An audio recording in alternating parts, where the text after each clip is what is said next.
What is going on, everybody? It is episode 648 of Pop Culture Crisis. My name is Brett, and I am here once again with my co-host. Would you introduce yourself, please? Hello, Crisis Actors. It's Mary. Today we are joined by Sara. I don't think there are any alliterative puns that you can make about Woman Wednesday. None? Tuesday.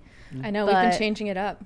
Yeah. Too much. Good to have you, nonetheless. Thanks, guys. Yeah, I know it's not a Wednesday or a Monday, but I'm happy to be here. Yeah. Doing good? Yeah, Good? doing great. How are Good? you guys? Oh, you know, how are we doing today? How are we doing How today? are we doing today? I'm okay. Maybe the heat just takes it out of you. I was thinking about that the other day. It's gross outside. I have been complaining about my energy drink consumption lately, and my excuse that I'm making for myself is that it's hot out, therefore I'm taking the wrong path towards giving myself more energy, where I should be drinking more water and taking better care of myself. I'm taking the mostly less healthy route. Well, water doesn't give you energy. No, Yeah. but I should be treating my body better, thus. You should be theoretically- nourishing your body.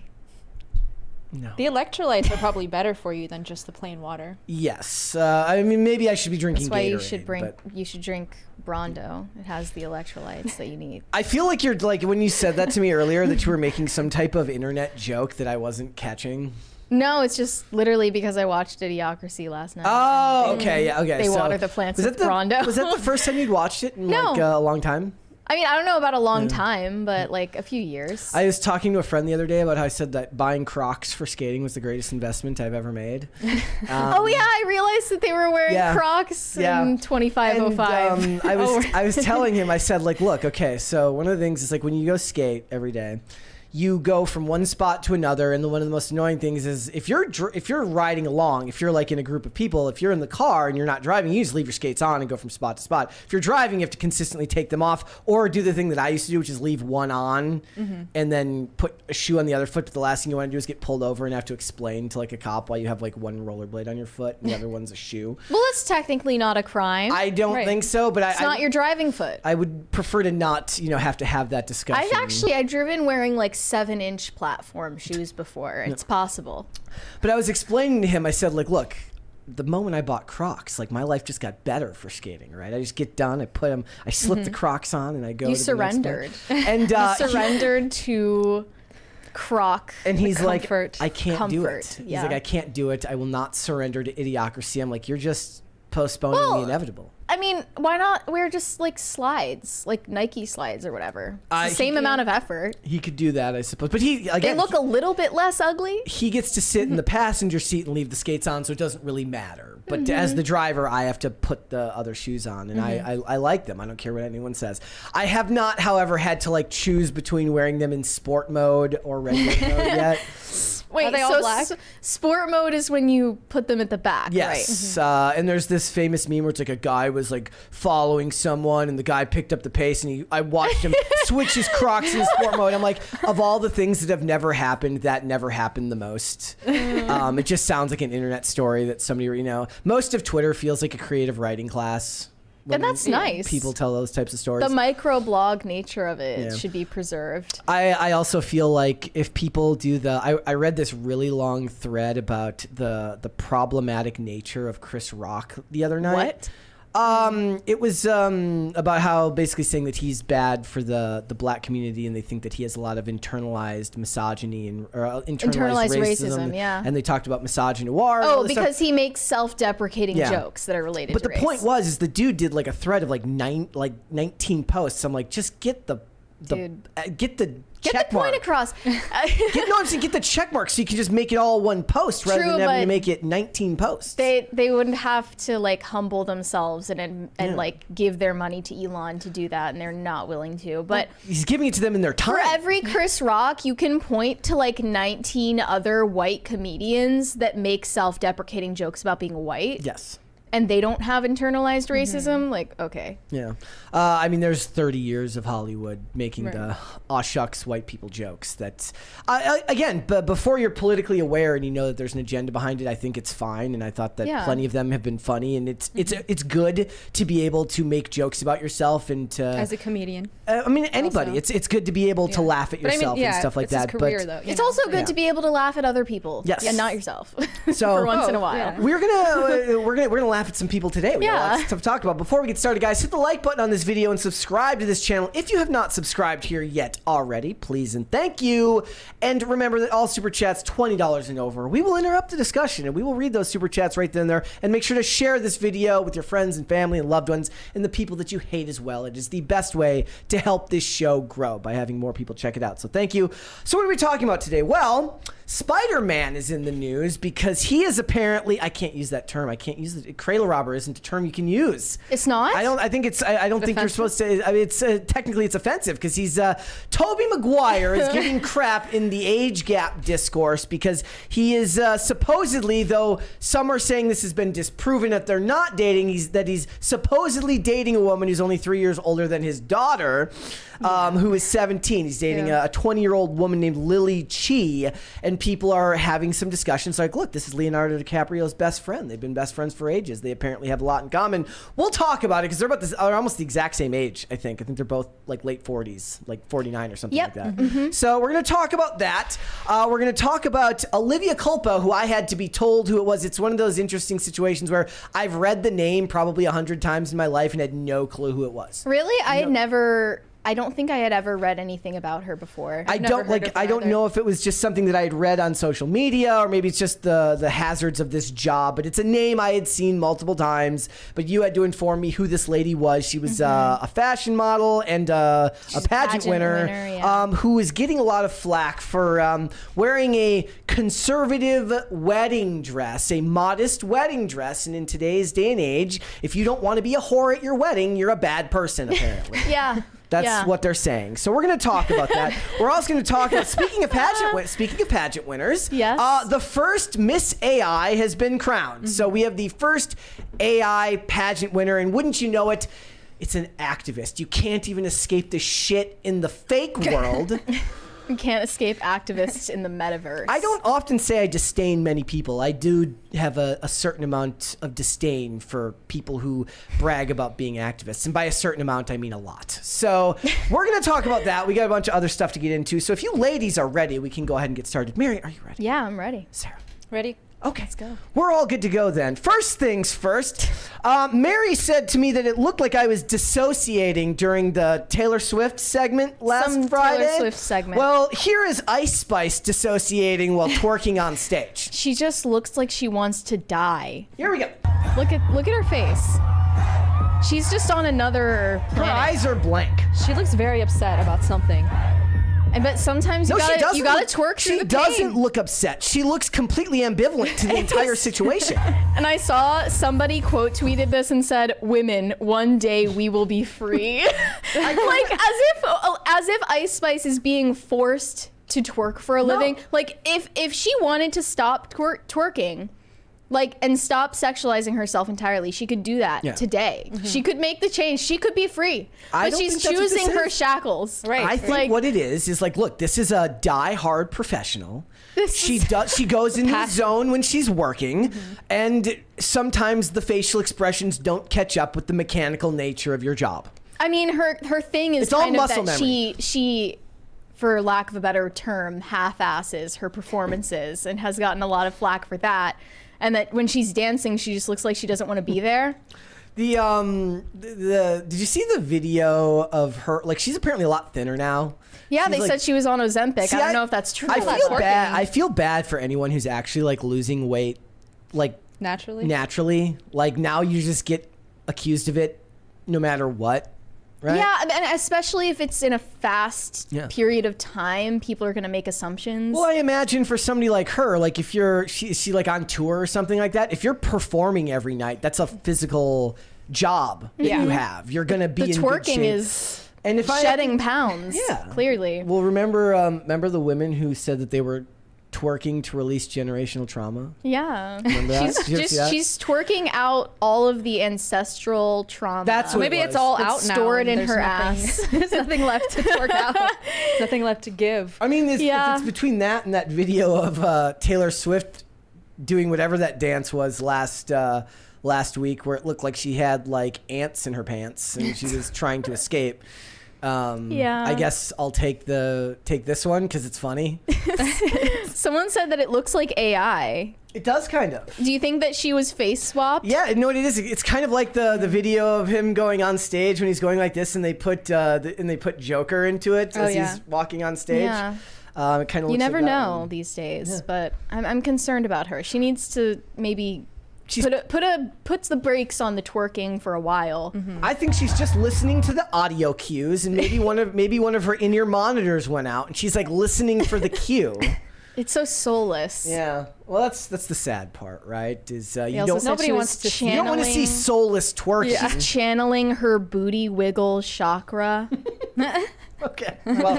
Well, do with that information what you will, ladies and gentlemen. All right.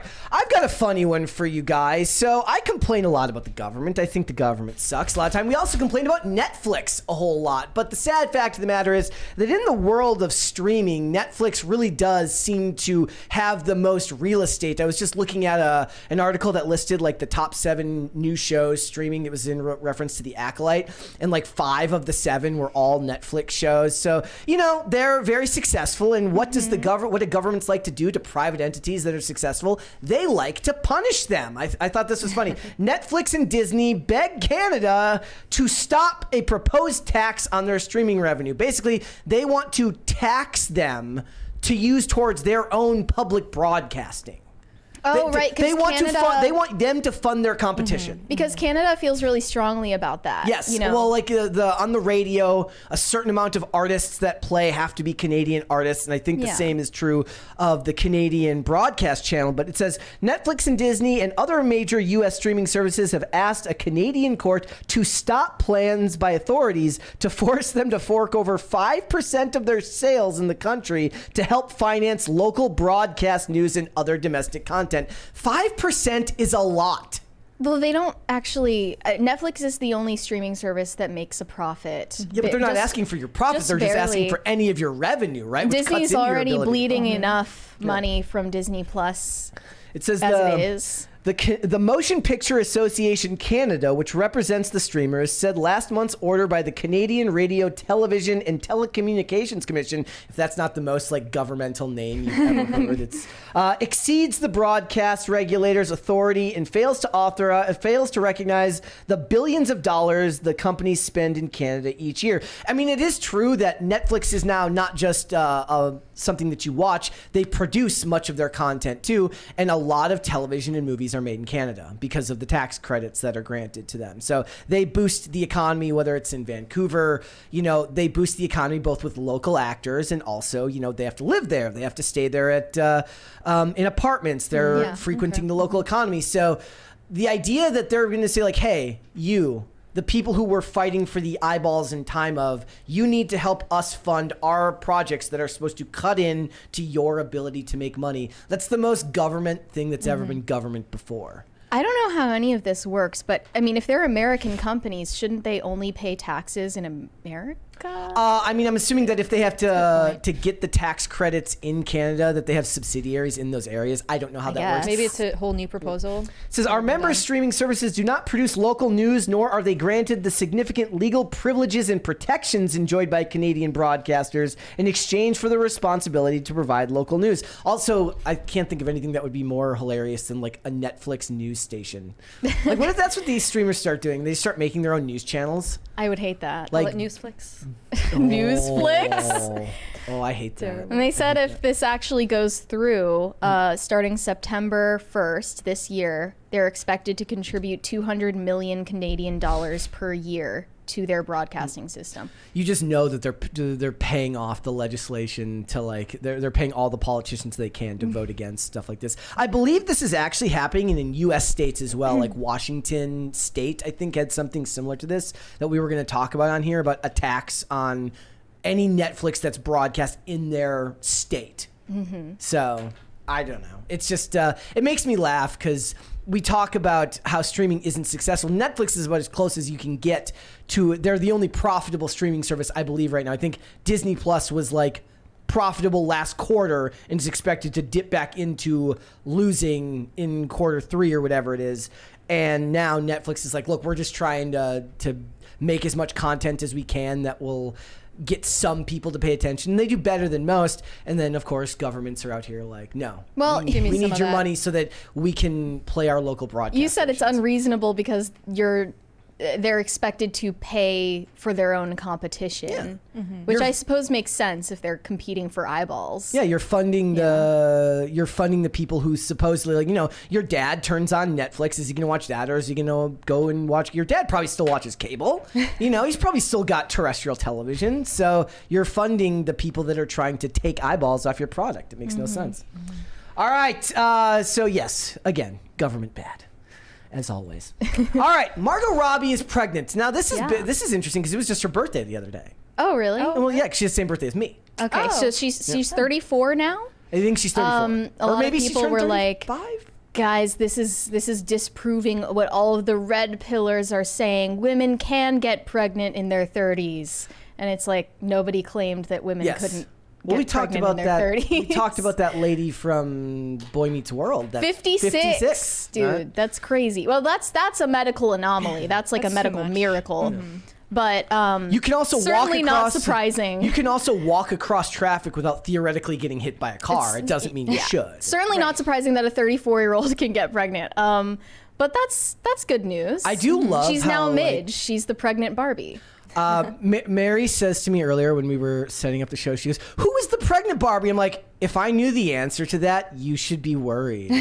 Why would I know? A lot of people who were criticizing the Barbie movie were mad that Midge was kind of sectored off in Barbie's society. Like she was not one of the Barbies. Eyesore. They treated her like she was an eyesore. Yeah, they were like, "Hey, Midge." Like they didn't. I mean, her treat name her is well. Midge. That's But you she's can tell also- what they think about her by naming her Midge. Doesn't sound like a nice life. She's just permanently pregnant. Yeah. Never gets to actually have the baby. It's kind of like delayed catharsis. There's no actual end to it, right? If you look at this photo, I think this is another failure of Hollywood maternity fashion. They always have to do this. I was gonna say, why is she belly wearing out? this? It's always the belly out in the least flattering way possible. Is there I a think- flattering way to do this? Well, I think there is a way to dress for maternity clothes that doesn't look ghastly. Honestly, I just don't think that gay fashion designers put that much thought into it. They're just like, let's just have your belly hanging out for the world. I loved all the memes when Rihanna was pregnant that said like Rihanna when pregnant, she's just shoving her belly into people's faces. Yeah, it's weird. Like they also just seem to wear much more revealing clothes when they're pregnant than they would have otherwise worn. Well, we're going to talk about that in the wedding topics too. Women just feel the need to break societal norms for the sake of breaking them, not for any actual reason that matters. And in other maternity news, Vanessa Hudgens recently gave birth to her child. Nice. And paparazzi used long lens cameras to take pictures of her literally being wheeled out of the hospital and going home. And she felt very violated by this. She said, "We're disappointed that our family's privacy was disrespected and exploited during this very special time due to the greed of a long lens camera feeding the media. Despite all of that, mom, dad, and baby are happy and healthy." Am I supposed to weep for her? Do you think that For this is Vanessa? an unrealistic expectation? Yes. That paparazzi wouldn't take the opportunity? Correct. She's probably in like full mama bear We mode live in and doesn't a care. culture. We live in a culture where families sell the first photos of their children to paparazzi. Right? Really? Yeah. That Wait, could who also is- literally be why she's mad. Who has done that?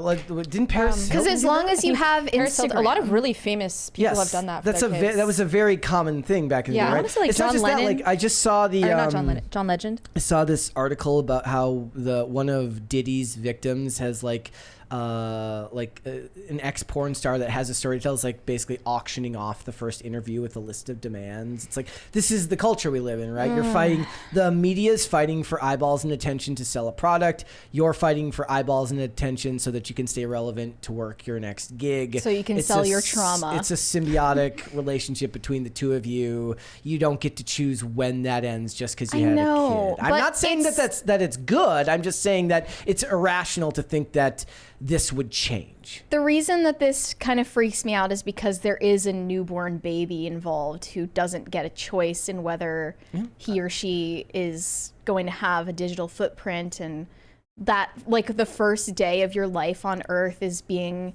cataloged for mega corporations to make money off of it. Yeah. It's just kind of gross. Sucks. That's on the parents too, though.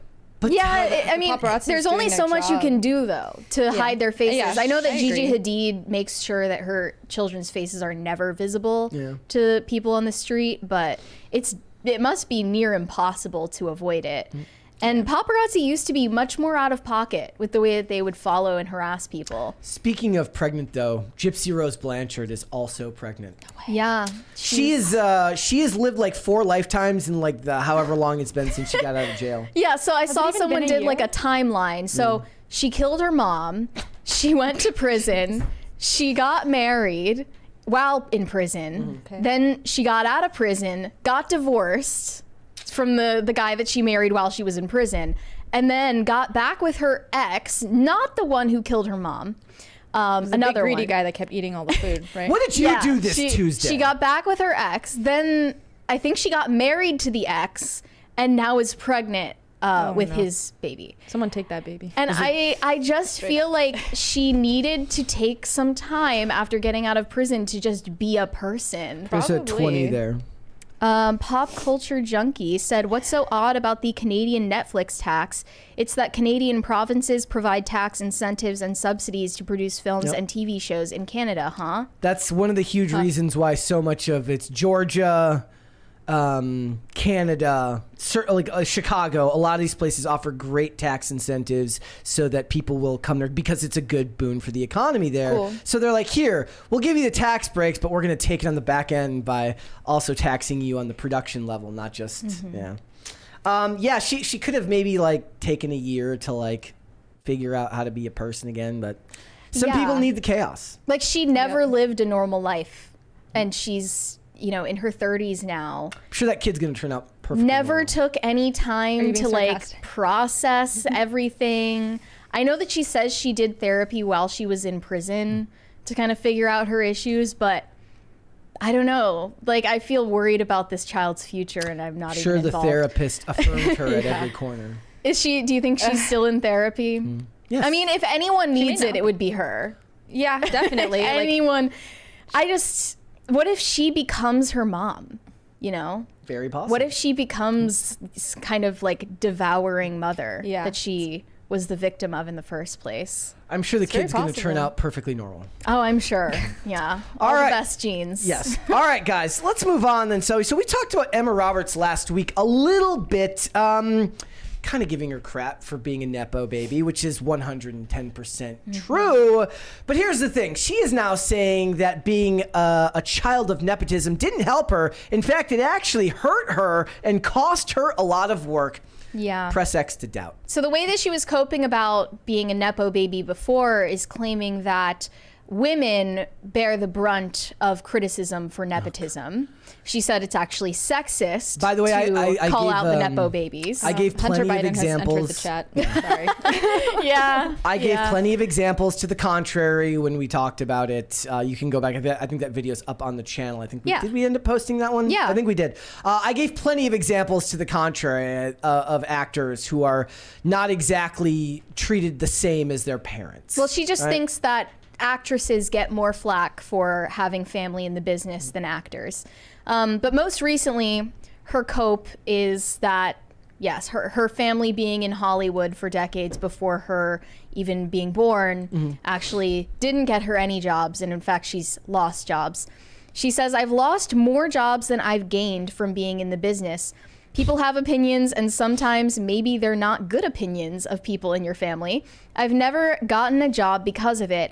I know I definitely have lost a couple of jobs because of it." She's just like somebody woke up and was like, I freaking hate Julia Roberts. I'm not casting this chick. But interestingly, like she wasn't included in that New York Magazine piece where they did the family tree of nepotism because I think they made the judgment at that point that she was famous in her own right. But she said, "Should I be offended? It was a cheap shot to put all the celebrity kids on the cover of a magazine on babies' bodies. it's like maybe the Nepo baby conversation would have been a more interesting article written intelligently with nuance, but instead it was kind of this viral hating on people thing. The discourse on nepotism in Hollywood is also funny because a lot of these actors who now have to claim themselves to be activists, they run headlong with these people who really, really hate the idea. Like they're gonna complain about the ideas of generational wealth and all of these things. So they think that anybody who has a leg up in society is kind of a net negative. So they have to fight back in other ways to prove that they're not, it's like, it'd be like her wearing an Eat the Rich shirt, right? Like they have to find a way to prove that they're worthy of your affection as some type of weird internet stan. Right. Did I mention like her dad in the last one, like Eric Roberts? His IMDb lists over 700 credits. He's always working. He does like a gazillion things every year because his wife, like years back, made these comments. She's like, he didn't seem happy. And she's like, what would make you happy? He's like, to just always be working. So he makes like 15, like I was like, holy crap, I'm scrolling. Kind of crazy. I'm scrolling. It just doesn't stop. And I'm like, and then it says like, now I'm starting 2023. I'm like, holy shit. We're only like 7 months through this month. Now, the thing that Emma Roberts should actually be offended by is being cast as the...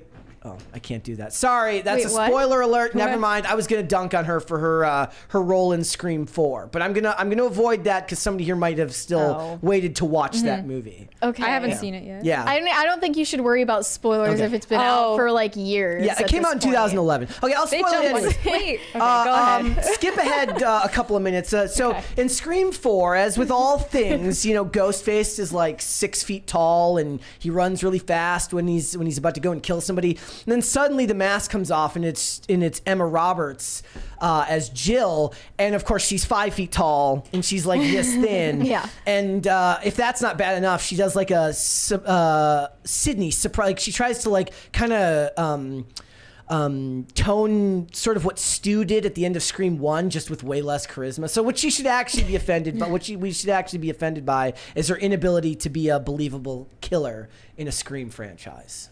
That's all I'm saying.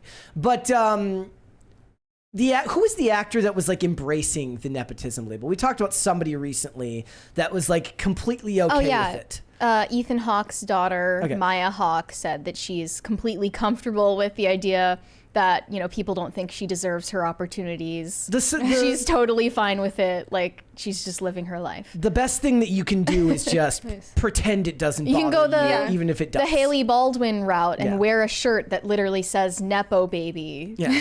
Just own it. Yeah. And that is a much better look than trying to deny it, or more so trying to claim that you are some kind of victim because of nepotism. I mean, it was insane. Like I keep pulling it back to this topic. I was reading this thread on Twitter talking about somebody's like, most of the wealth in America is inherited. So there's this disdain for people who come from success. Right? And we know that that's not true. I think we talked about it before the show. Like 21% of wealth in America is inherited.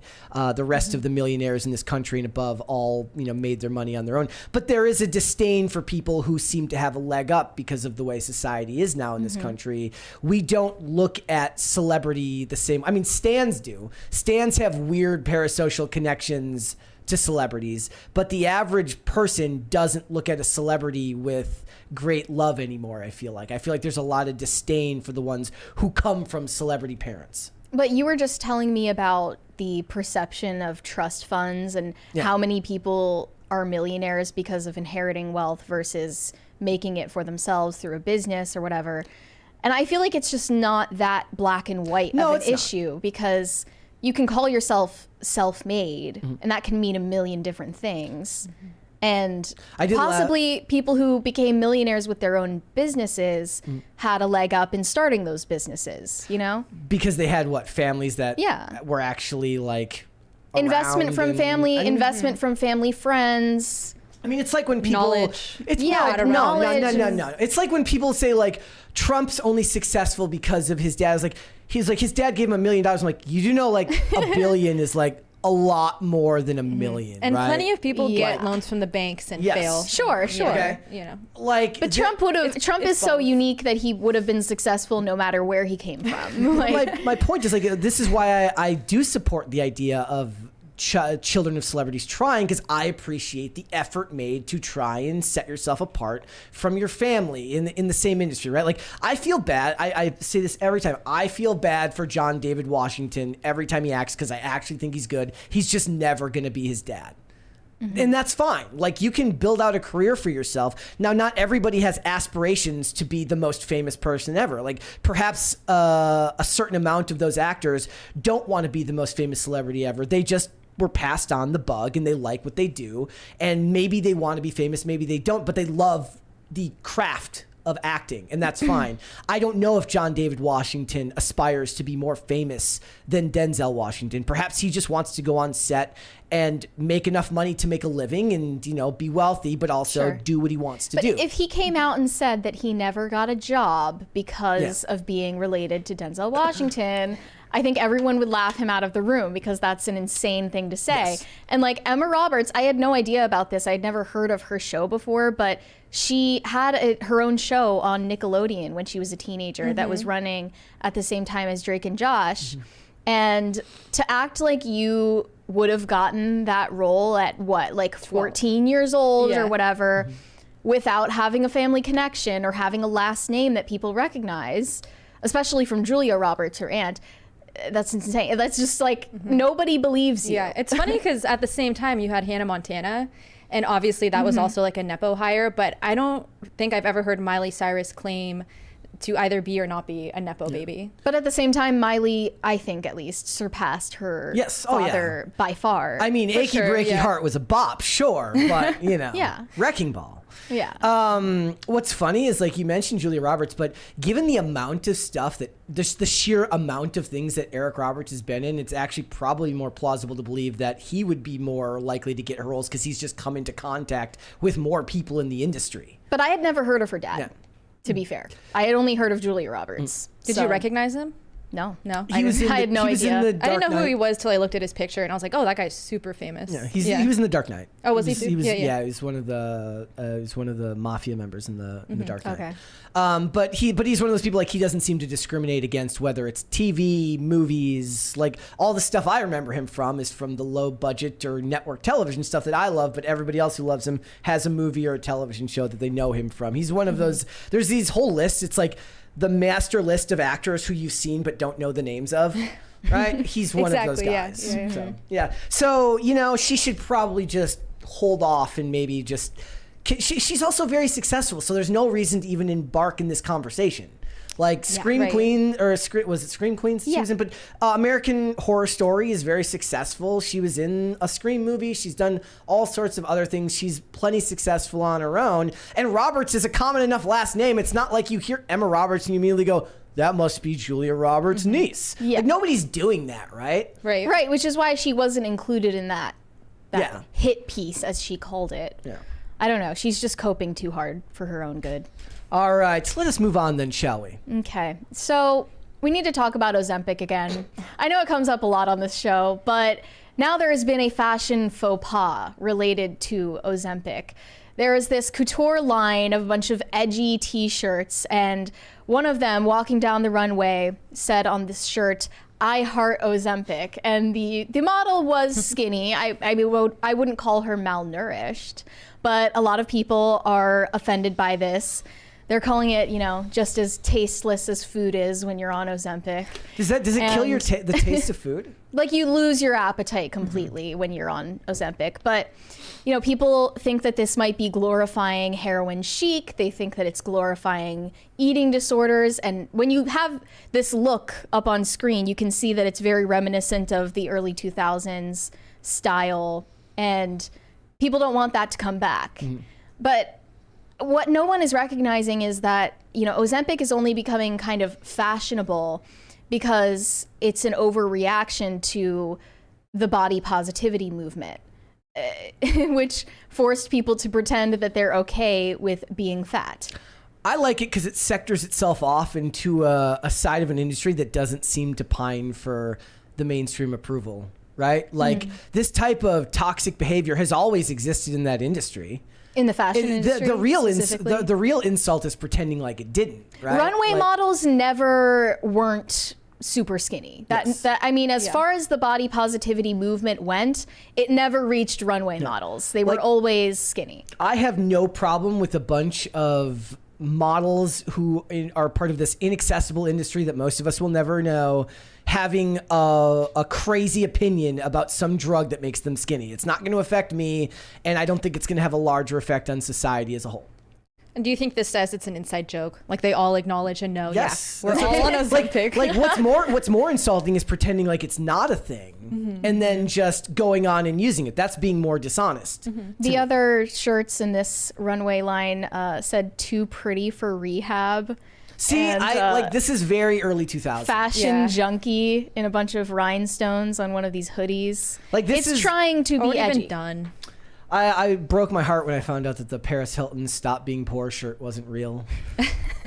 I was wanted that to be real. Yeah, I wanted it to be real too. Did they ever actually make that shirt? I'm sure somebody made that shirt. Right? Yes, they did, and I bought that shirt. Do you own it? Yeah. Yes, I own that shirt. Stop being poor. One of the comments said, "Can you explain in depth the meaning behind this shirt, please? I believe there's nothing to joke about when talking about the abuse of Ozempic for the sake of being extremely skinny." There's absolutely something to joke about. It's really funny. You should absolutely. You should joke watch about the it. South Park special. To you find should out. also make fun of people who tell you that there's not something funny about it. There's something very funny about celebrities who virtue signal about being body positive and in reality, once the opportunity arose, wanted to get extremely skinny as fast as possible instead of putting the work in to be skinny. Like that's really second it happened. Yep. So there's a lot to joke about. There's a lot of material there. You're literally stabbing yourself in the gut to be skinny. That's hilarious. Another person commented, insane. "Always been desperate for cheap ass attention. I've been uninterested in this brand for years now, ever since they copied emerging designers' ideas. But honestly, this brand has become way too influential in the past couple of years to be spreading such low, superficial, capitalistic, and toxic values. Unacceptable. Cancel it once for all." Love all of it. Love all of it. You support it? Make it more expensive.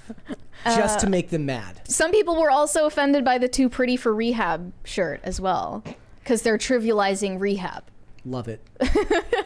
I can make that joke too because I've been to rehab. So I can, if you can't take a joke, then, get off the internet. It's channeling like Von Dutch with the trucker hats. It absolutely definitely. is. And the low waists. All of it. So there was like a picture going around the other day. It's only like tangentially connected to this. It was like this is a group of Trump voters, and it's like a guy and a girl in an Affliction shirt, and she's got like the blue jeans with the rhinestones on it. They're like, they love Trump. They don't know who Romney's running mate was. Like, it's really, really funny because it absolutely exists. It's they're the Barstool conservatives. It says these are the people that drink nothing but Bud Light or at least they used to drink nothing but Bud Light at their local bar. All of that is this chic of that Von Dutch and Affliction's clothing style. And you'd see them at Hinder concerts. But a lot of people feel like this is offensive because it channels that early 2000s culture. And it's like repackaging nostalgia for people instead of being creative and creating something that looks new. That's everything in Hollywood and the media now is repackaging. One nostalgia. person said, "Do people still not realize that selling weaponized semblances of nostalgia, products you couldn't afford as children, back to young adults once they have disposable income, is late capitalism's default creative mode?" I've been told that kids can't afford houses anymore and nobody has disposable income, so... Maybe they're all spending it on I Heart Ozempic shirts. Maybe that's what it is. It's don't stop drinking your $7 lattes and getting DoorDash every night. Stop buying your I Heart Ozempic shirts and maybe you'll be able to own a home one day, millennial. Yeah, maybe the DoorDash, the $7 lattes, and the avocado toast made all of the millennials fat. Yeah. And then they've revered back to wanting to be skinny. But this is a thing, right? Where they talk about all the things that millennials can buy now because they've got disposable income, things that they couldn't afford when they were kids. Or like why going they collect... to Disney without kids. I'm like, but also nobody can afford houses and everybody's miserable. So which is it? Well, maybe millennials are like bifurcated into the class that can spend $5,000 a night on a Star Wars hotel, and the ones who are barely affording groceries. So there's just like those.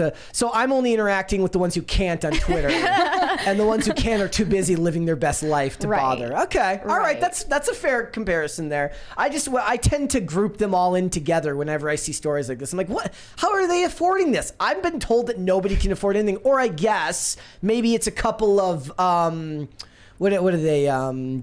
Dinks can afford these shirts. Dinks can afford them. Yeah. What? Dual income, no kids can afford I Heart Ozempic shirts. Yeah, I assume that everybody knows that acronym by now, but it's not mainstreamed yet. We need to mainstream it. Look, I'm okay with it. This was such a big part of pop culture in the early 2000s, this type of style and this type of talking point. And it's not attempting to get it's not pining for the approval of the people who would weaponize your good nature or would weaponize your ability to empathize with other people. And they want to promote it to people who can actually afford it, right? I mean, supposedly. They're not even pretending like they're targeting it to Well, this might just be for a runway so that a picture will go out and cause a controversy or conversation of some kind. It doesn't mean that it's for marketing it to anybody, but it seems like the fashion industry was sectored off from the body positivity movement for the most part. Because it was already sectored off by money and by status and things like that. It's one of the things that's annoying about Hollywood. Hollywood's the same way, but they pine for the approval of the regular class of people. So is the culture like doing this ebb and flow back to irreverence? No, I think this stays firmly away from the mainstream. I think the mainstream will continue with the crap we see every day about. You don't think positivity. This is like hinting at the future? I mean, I think that it doesn't matter because I think that this existed in the early 2000s and it exists now. But in the early 2000s, the mainstream media would push stuff like this, whereas the mainstream media will now push stuff like body positivity and weaponized empathy. Also, like, if you guys scroll down and check out this one model real quick, like, is she on Ozempic or is she like super old? She is actually old. Yes. Okay. Just caught me off guard. That is not Ozempic. I was like, okay. At least I really hope that couldn't happen to someone in their 20s on Ozempic. Yeah. But it is aging people. Yep. But they care more about being skinny than being pretty, apparently. They care more about being skinny than almost anything. All right. What would you guys like to see? Cringe or cute of the day? Sarah, it's up to you. Let's start with cringe. Okay. We have two. Should we try to do the one I sent? It's a special one. I sent Mary a video earlier on Instagram that she then reposted on her Twitter. You guys should watch this. It's gonna make you rethink your entire life. It really is. I sent this to a couple people yesterday, and all of them were like, "I was so much happier 10 minutes ago before you sent me this." So, Mary, you want to tell everybody what it says? The POV says there. All right, POV: having herpes when you conditionally love yourself.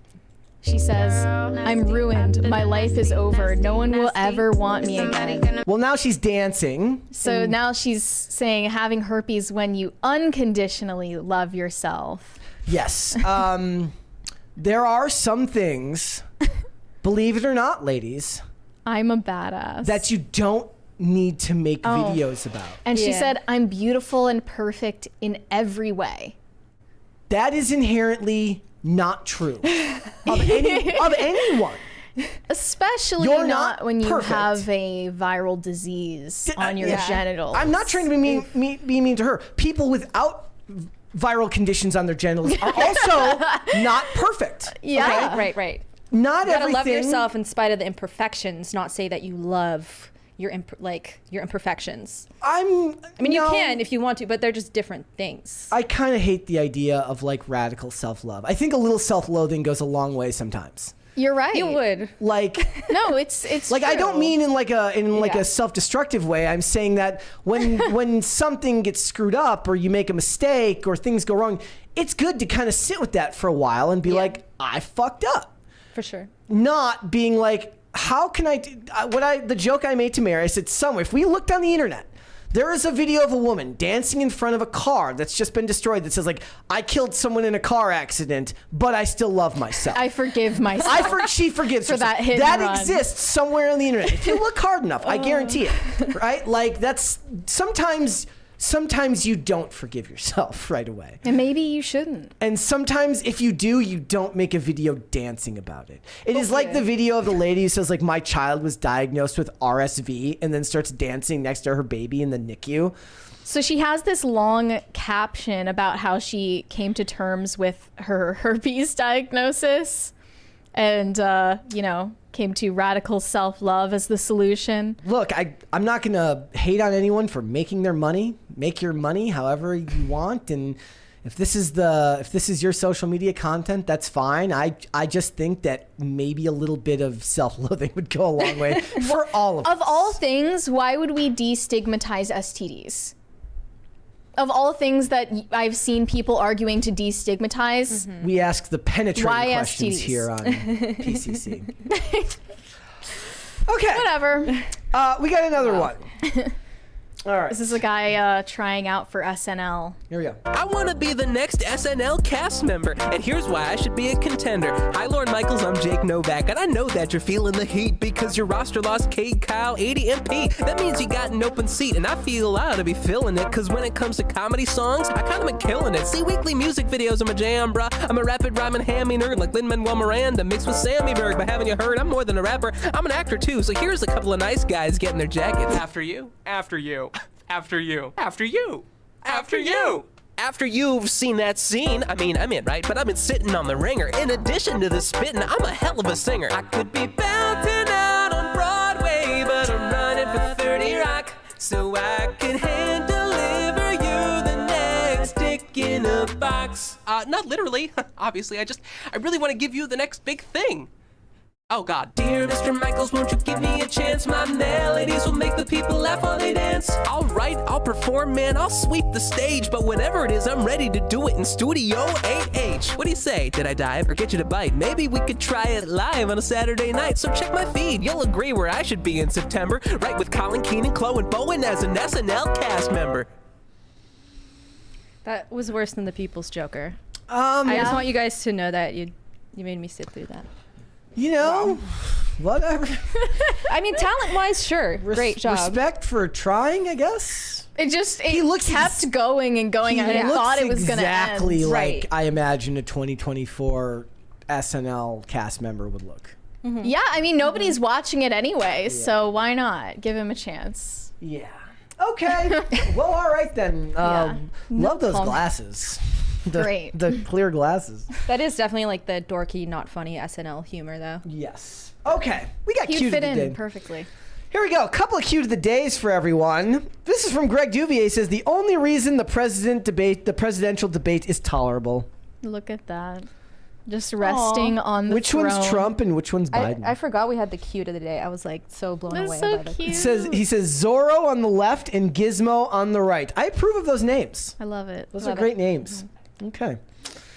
All right, let's do one more here. This one's from Leia. It says, my first dog, Chiquito, was an heirloom Chihuahua. He was my great aunt. He was with my great aunt through hospice. Then after a few years, he saw my grandmother through hospice. I always joked he would outlive me too. R.I.P. Chiquito. Aw. He's a good boy. R.I.P. Look at those ears. Cute. Like a bunny rabbit. Adorable dog right there. All right, let's go ahead and get started then, shall we? Let's talk about why Tobey Maguire is getting canceled. Yeah, Tobey Maguire is taking notes from his friend Leonardo DiCaprio because he is now reportedly in a huge age gap relationship with a model named Lily Chi. So for context, Tobey Maguire is 49 years old, I believe actually the same age as Leo. And Lily Chi is 20, which means, as many people pointed out, that she is a couple of years younger. 3 years older than his daughter. And, Well, she's but she was years born older, or no, she's 3 years younger than his first Spider-Man movie. No, what Right? year was she born? 2003. 1 year older. Okay. She The Spider-Man movie is 1 year older yes than is, Tobey Maguire's alleged came out in girlfriend. 2002. Yeah. And So she was but a twinkle in her father's eye when Tobey was swinging from building to building. yeah, and Tobey Maguire's daughter is 17, so that adds a little bit more to the weirdness factor. We should add context early that his ex-wife is saying that supposedly they're not dating. That is I relevant saw here. an update that people were commenting on Tobey Maguire's ex-wife's Instagram about this. Can you imagine having to deal with people commenting about your ex on your Instagram and his dating habits? Again, But this is what you, if you want to marry the famous guy and get That's the what you big get. divorce settlement. I have no idea if there was a big divorce settlement, but if there was, this is the price you must pay. Having So, to answer these questions. someone commented about this age gap romance and the controversy of it, and she responded, I don't usually respond to such nonsense, but he was kindly helping a friend to her car, being a good guy. So she's debunking the speculation that they were dating. The 20-year-old model is just his friend. She's just claiming that Tobey Maguire is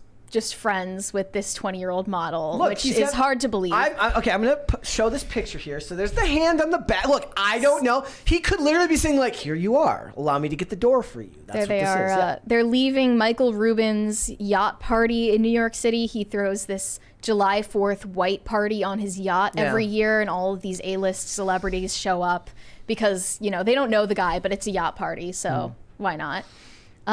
They don't look all that platonic in that photo, but I could be wrong. Hand on the back, like hand on the small of the back, you know. He's kind of making the moves. Nothing worse than those, like, the channels. It's like body language expert breaks down the relationship between this person and this person.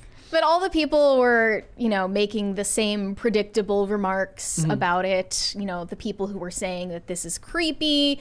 And then on the other side, people saying that she's an adult, she can do whatever she wants, and this is totally normal and legal, not to mention.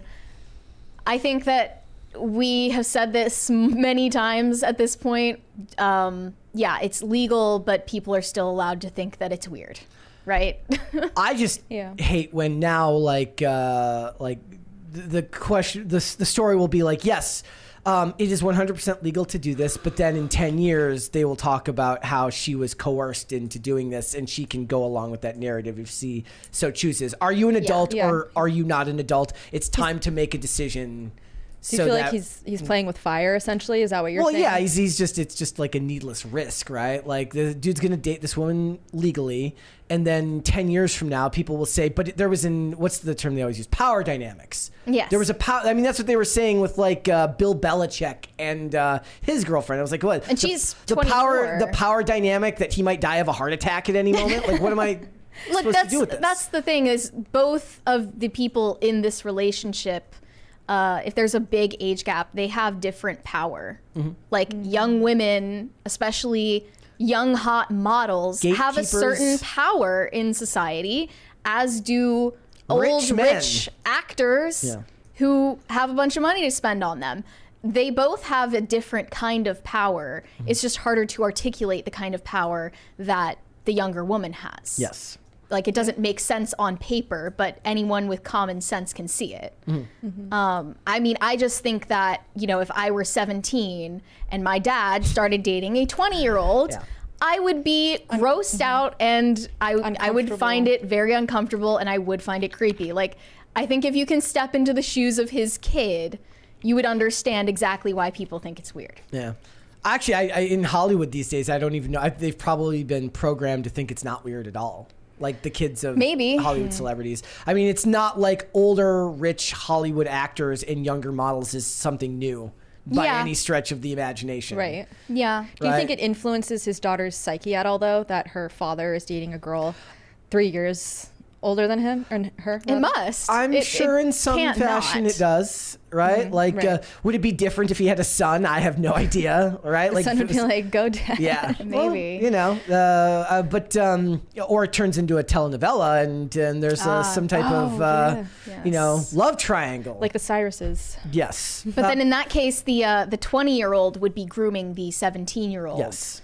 because that also is an unfair Well, power in the dynamic. telenovela, you'd age up the 17-year-old Right. to an adult, so that way, yeah. Right. Yes. All of this stuff is the power dynamic one is an interesting discussion because every time this comes up, they do tend to ignore the power that she inherently has because people are pretty open about the idea that like women are the gatekeepers to sex in culture. That's the way it is, at least in polite culture where everyone plays their roles. Women are the ones who get to choose who, because men will basically have sex with anything. Yeah. That's the joke, right? Mm-hmm. So is this to say that she suddenly doesn't have that power and that what his money is, because she's like she's like a successful model. Yeah. So she's probably got her own career. She doesn't have his money, but certainly she has access to. She has way more money than any other 20-year-old in society. So And access to men that probably have more money than that too. exactly, it was like when they were talking about Bill Belichick's girlfriend dated a 68-year-old before she dated 72-year-old Bill Belichick. I'm guessing none of those guys were broke. What do you call that? Like cradle robbing as if they're a baby, but what if they're all like You're is there hospice any- robbing. Hospice robbing. Literally. Yeah. They have a type. We know what's Well, I going mean, on there. Al Pacino just had a kid with a what's her name?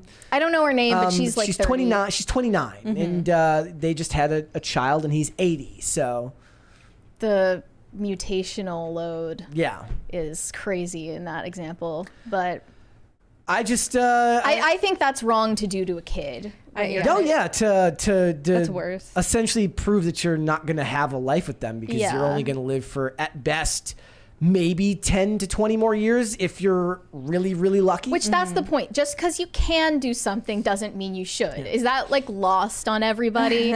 Like no one is saying that this is illegal. Or I mean, I'm sure some people on the internet are going to say that they think it should be illegal. But everyone knows that what's happening here, if something is happening at all, is totally legal. They're just saying, you know, sometimes just because it's legal yes. doesn't mean that you should do it. The discussion then inevitably becomes like, look, if the idea here is that you think that she's being taken advantage of, then up the age of majority so that they can't get loans until they're in their 20s, so that they can't go to college. You know, like there's if they can enlist in the military and die in combat. I saw an interesting take about this. People act like this is terrible for women, but in reality, it's always the way older man who gets his heart broken by the, quote, love of his life, while the girl just goes on living her life and occasionally refers to him as the way older guy I dated that one time in passing.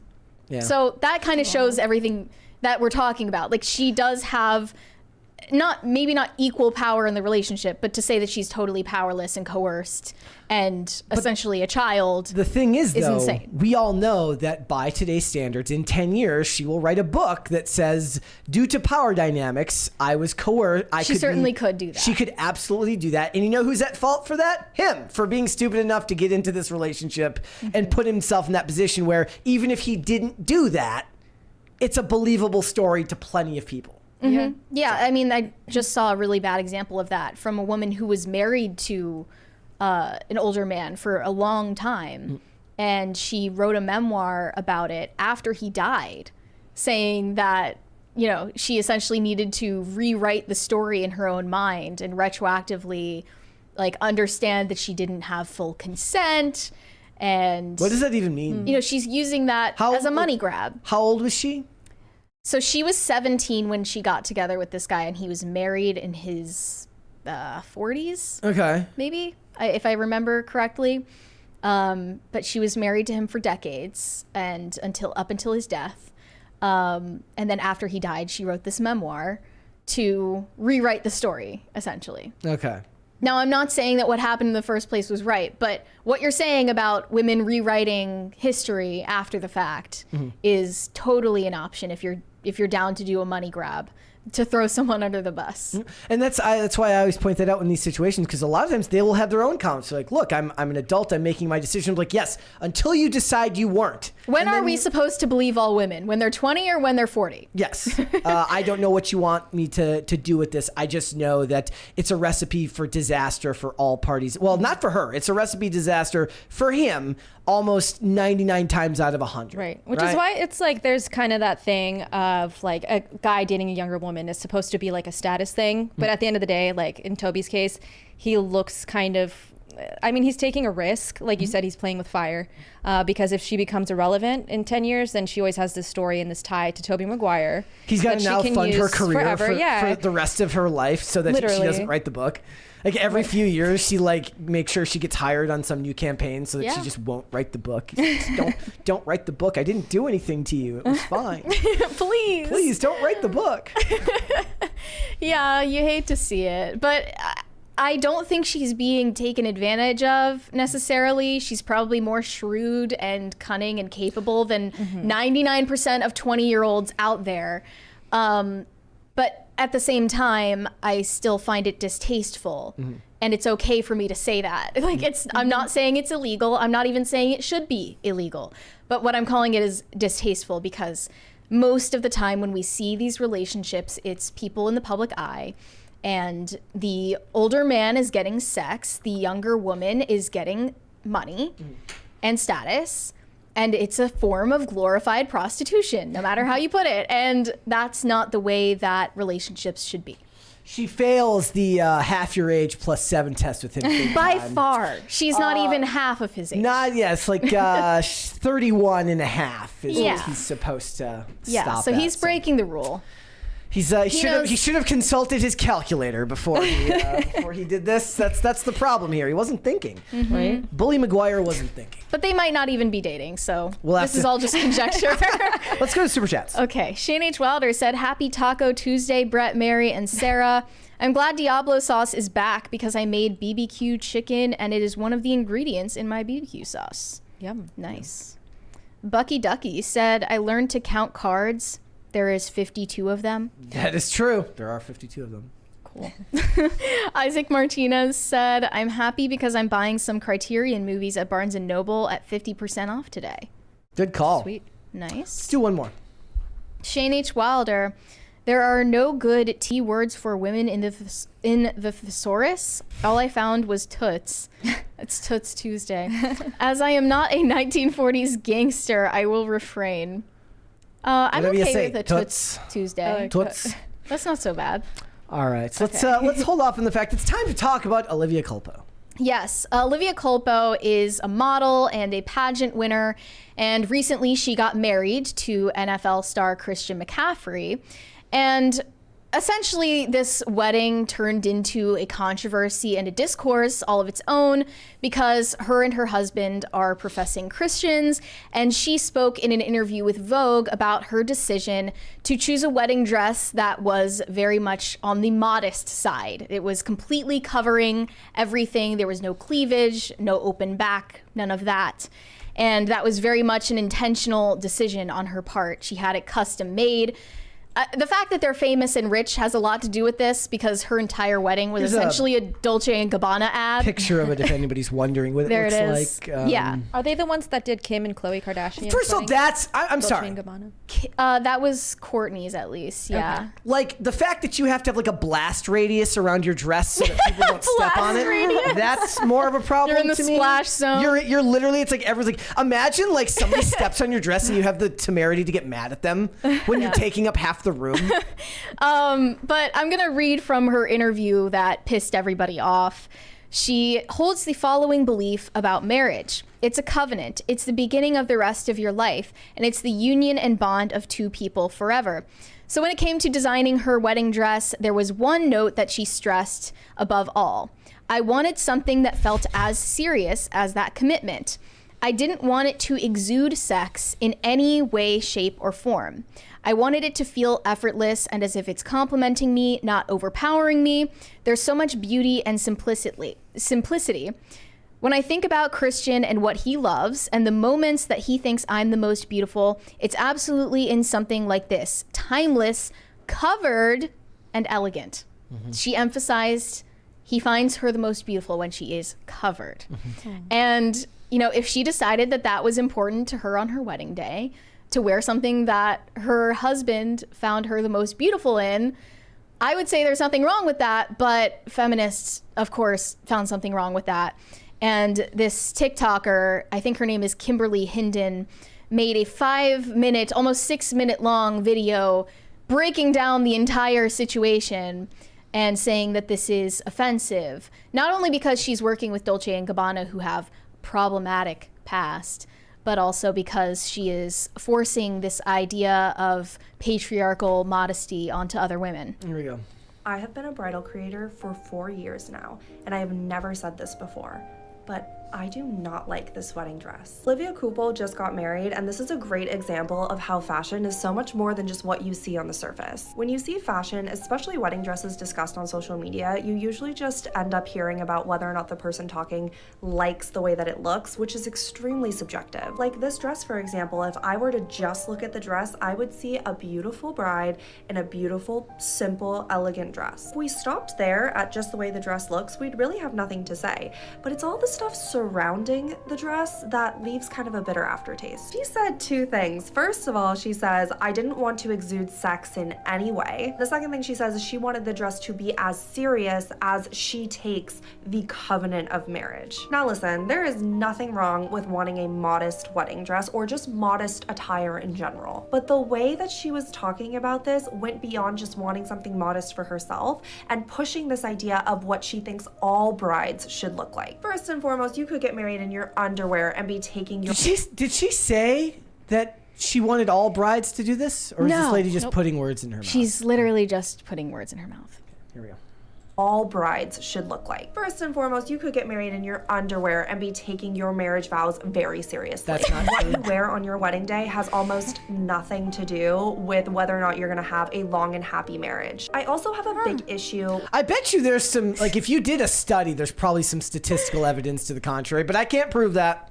With the terminology of not wanting to exude sex with what you're wearing. Because in an oxymoronic way, it is both your choice and not your choice to exude any amount of sex no matter what you're wearing. Let me explain, because it's kind of confusing. First of all, the choice of exuding sex. I could wear something and on me, Okay, cut her off. I'm already too annoyed by this woman, but for the rest of the video, she is talking about Dolce & Gabbana being racist.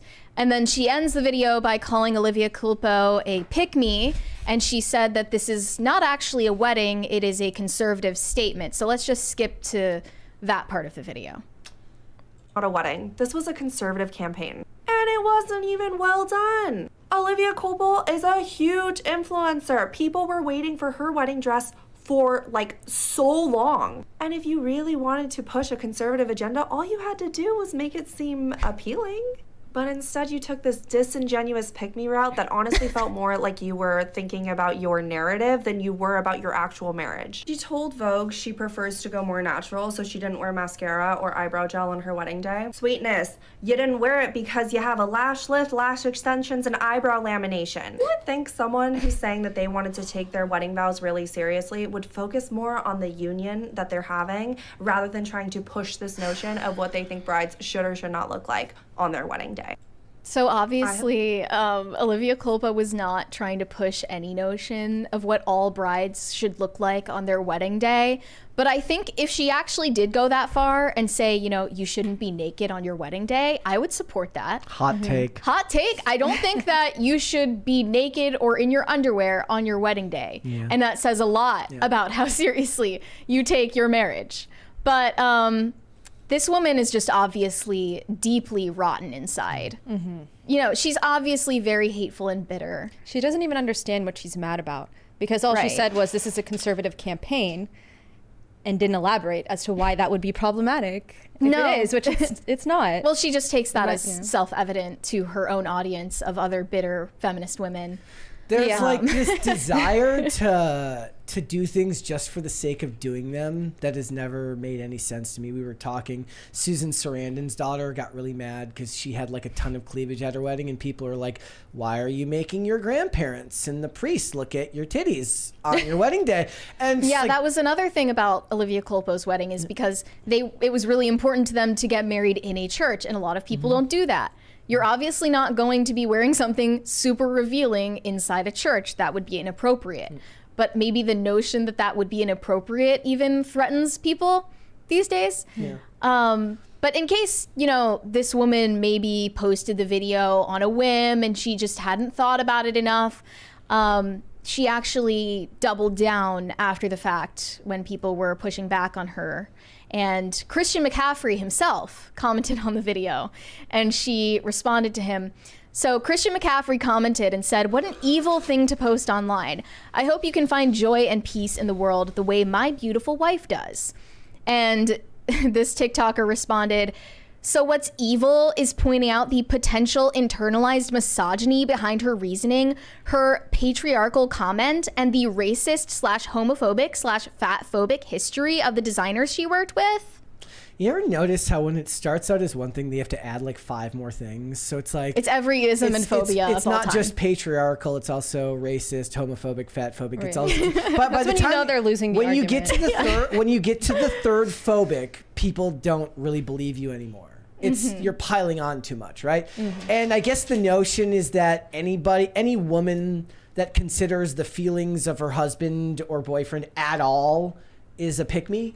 And her husband or her boyfriend, Having whoever any it may be, request or if he desire, has any input at preference, all, he's insecure. On their wedding insecure and he's day. a bad- Oh, you don't want her titties jiggling at the wedding? You're just insecure. You're a controlling narcissist abuser, And actually. racist. And you're racist and fatphobic. So they just obviously come off as very unhinged. But I saw further pushback on this because Olivia Culpo, being a mega rich superstar, had multiple different wedding looks. She had 4 different dresses that she wore at her wedding at different points in the night.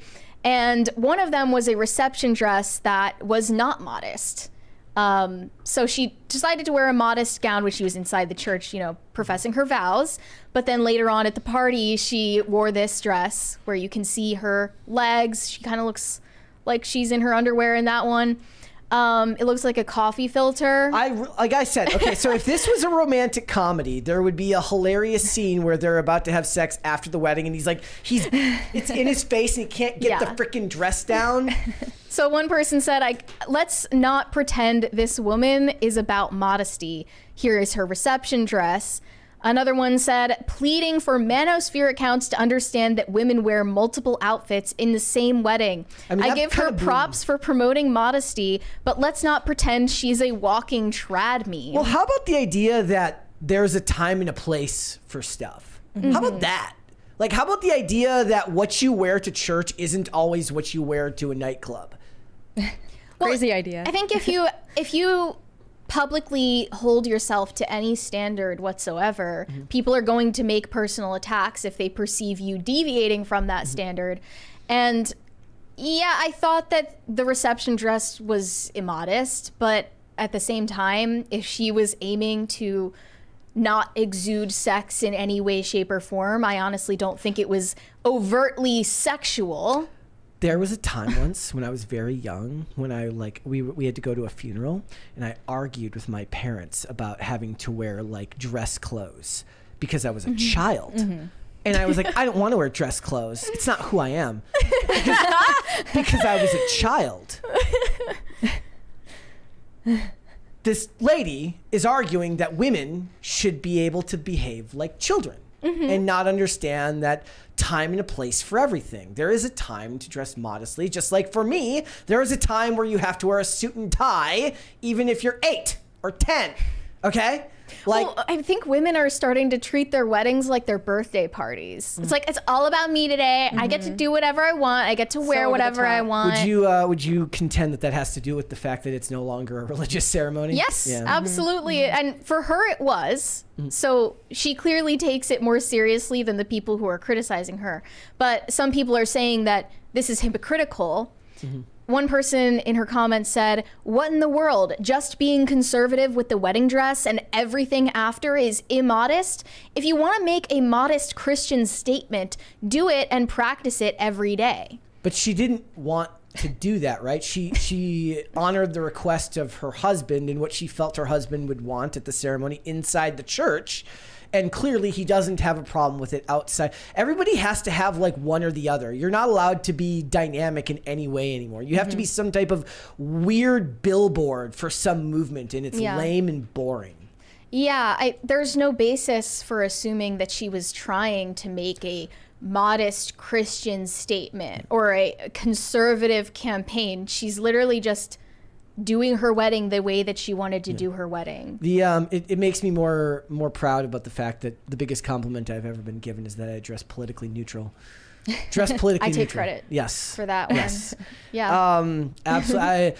I often make jokes, but I do feel bad that ladies have to. Granted, this is ladies on behalf of other ladies, holding each other to impossible standards. This is why there is a perception that women can't be friends. This is why there's a perception that like femininity is toxic, because of women like the one in that video who is just tearing down a woman that she is jealous of. That's the truth. What do you mean you don't want me to wear this at our wedding? Yeah, what are you, insecure? I saw this recently. This bride wore basically no top at the altar on her wedding day. And if you're listening rather than watching, her skirt has a cutout over her ass. You can just see her entire ass cheeks just out. I do like the guy that's randomly shirtless there. It's clearly a theme for the wedding. I know, but we know that this husband was not given a choice on this. Even he's if wearing he clothes. The theme. Like, the husband is wearing clothes. The top, naked except the the top husband. comment is just like, why is the guy wearing khakis? Yeah, That's a fair question. Why? But maybe he's pantless. If you take the word of the TikToker that we just listened to, the fact that bride is wearing nothing to cover her ass cheeks says absolutely nothing about how seriously she takes professing her vows. Because it's a fashion show and it has nothing to do with... It's a fashion show and your birthday party, and your husband needs to treat it like that. Yes. Apparently. But other people said that her wedding itself was immodest because she spent exorbitant amounts of money on it. Okay, that's an interesting enough discussion. People were talking about the derivation of the term modesty, and does modesty have to relate to sexuality, and or can modesty mean about a modest budget? Yeah, it definitely has more. There's a $20 there. I think I missed that. Oh, sorry about that. That's from DJ Medeiros. Pop culture should review the movie PCU from 1994. The cast includes Jeremy Piven, David Spade, Jon Favreau. It's about the woke college culture taking over the campus. Funny and entertaining and really accurate. Funny that would be made in 1994 when it was not nearly as bad. Yep. But yeah, to what you were saying, modesty does have a wider scope than just the clothing you wear. And it was interesting that they pointed that out. Like, the fact that your wedding is a multi-million-dollar investment might say something about how modest you are as a person. But if I had to guess, I would think she made money off of the wedding because the entire thing was an ad for a fashion brand. Also, I don't I despise people telling rich people how to spend their money. That's obnoxious. The dude's a pro athlete. Screw you. Let the dude spend the money however he wants. Oh yeah, right. Think of an Indian wedding too. Like, those are huge and extravagant. I just saw one cost where thousands and thousands of dollars. I mean, not millions, but it's that one that they invited Bezos and Zuckerberg to. I just saw one the other day. Like, Justin Bieber came out of performance retirement to perform at some wedding of two people I've never heard of. Yeah, those are the real rich people. The ones who's you don't know who they call are. It quiet luxury. Yes, right. Well, people are also calling Olivia Culpo's faith into question as well, because she previously dated another football player. Okay, that part was funny. Tim Tebow. Yeah, Olivia Culpo was briefly dating Tim Tebow back in 2015 for a few months before breaking up. And according to reports, the reason for their split was Tim Tebow's commitment to celibacy before marriage. Olivia Culpo was reportedly not comfortable with the idea of waiting for sex until marriage, which led to the end of their relationship. And Tim Tebow is very publicly a devout Christian, so I'm not surprised by that at all. She wanted him to take it to the end zone, and he said no, not yet. But look, all she did was wear a modest wedding dress. I definitely don't care for it, just taste wise, but my opinion of it doesn't matter. Yeah. There is nothing less relevant than my opinion on some celebrity's wedding dress. And I don't know why we can't just let her live. The other lady denotes power by saying, I've been a wedding planner I'm person an expert. for 4 Yeah. years. Listen to me. I'm an expert on weddings. And then not talk about the actual dress, but talk about the social implications of the dress. That you totally extrapolated from your years in college getting indoctrinated with a bunch of buzzwords. Correct. All right, let's go Super Chats. Shane H. Wilder said, Ice Spice is on auto. She's in the zone. Auto zone. That's what it was. Yeah. She was just totally on another I mean, planet. sometimes you just got to get through it. Maybe she's sick. Maybe. She just wanted to go home. She didn't feel well. She's a hard worker. New Guy Don't Haze Me said, if you could go back in time to witness one event in all of human history, what event would each of you choose? What would you say? Oh, that's really hard. There's so many things. I feel like picking one is just so arbitrary. I would choose one that doesn't have historical significance. Yeah. Otherwise, there's too many to choose from. I would Right. go back and want to be at an age where I was actually more like I was very young when the Twins won the 1991 World Series. I would like to be able to go back and experience that as a teenager rather than as a child. Okay. I love that. That's so specific. So you don't have one? I'm trying to think of a time where I would like get the most answers to life, but I feel like that, any time is the same. It's irrelevant. I don't know. The birth of Jesus. Yeah, I was just Like, thinking you the know. nativity or the passion. Yeah. I love it. Something- I can't really The think two of ladies anything. are like, I I'd don't like know. to meet Jesus. I'm like, I'd like to watch the World Series. If you could go back in time and tell your younger self some advice, what would it be? Invest in Google. That's pretty good advice. Yeah. Hey, that's insider trading. That you would get in trouble for I mean, that. if I get caught, right? Yeah. Like invest in Apple and Google, I think. Probably Apple. Yeah. Yeah. Okay. Invest in something for sure. Go long on DVDs in the 90s. Buy Don't crypto. forget that Bitcoin wallet. Yeah. Yes. That's exactly My what I do. goodness. My 7-year-old self was like, huh? Bitcoin What's was Bitcoin?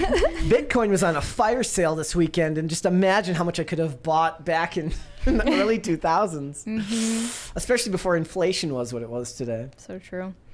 Pop culture junkie, or sorry, not that Jon Stewart said, Brett, these commie breadlines aren't gonna fund themselves. Come on, man. Oh, hi, Coffee Lady and Mary. Hi. Hey. That is true. It's not. They're gonna have to steal your Netflix money to do it.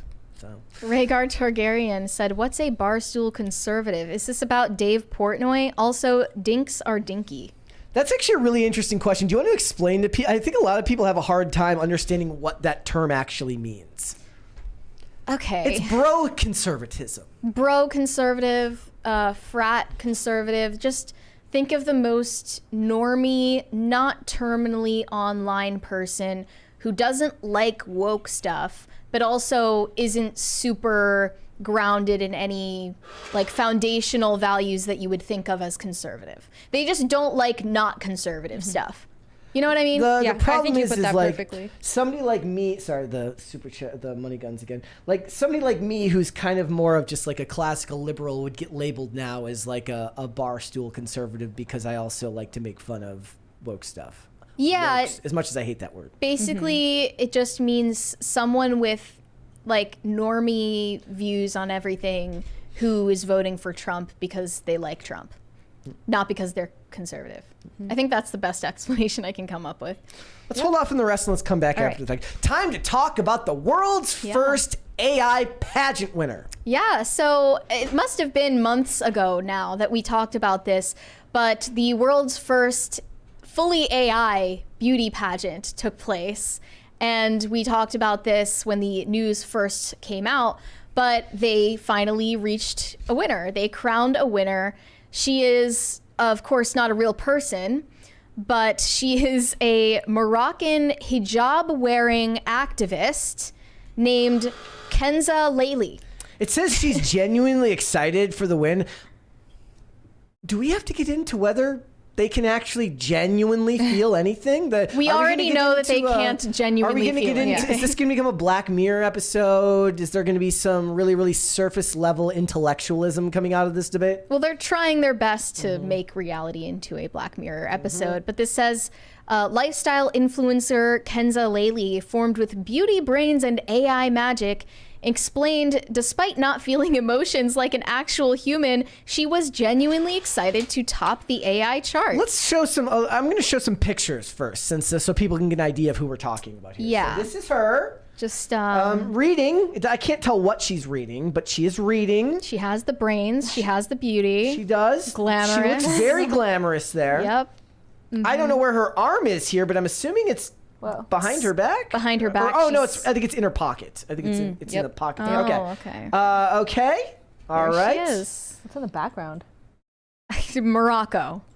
Gotcha. Generically Morocco. Yeah. Yeah. So that's you go. her. They said that she was given the crown because she has great facial consistency, great work in the details of her hands, eyes, and clothing.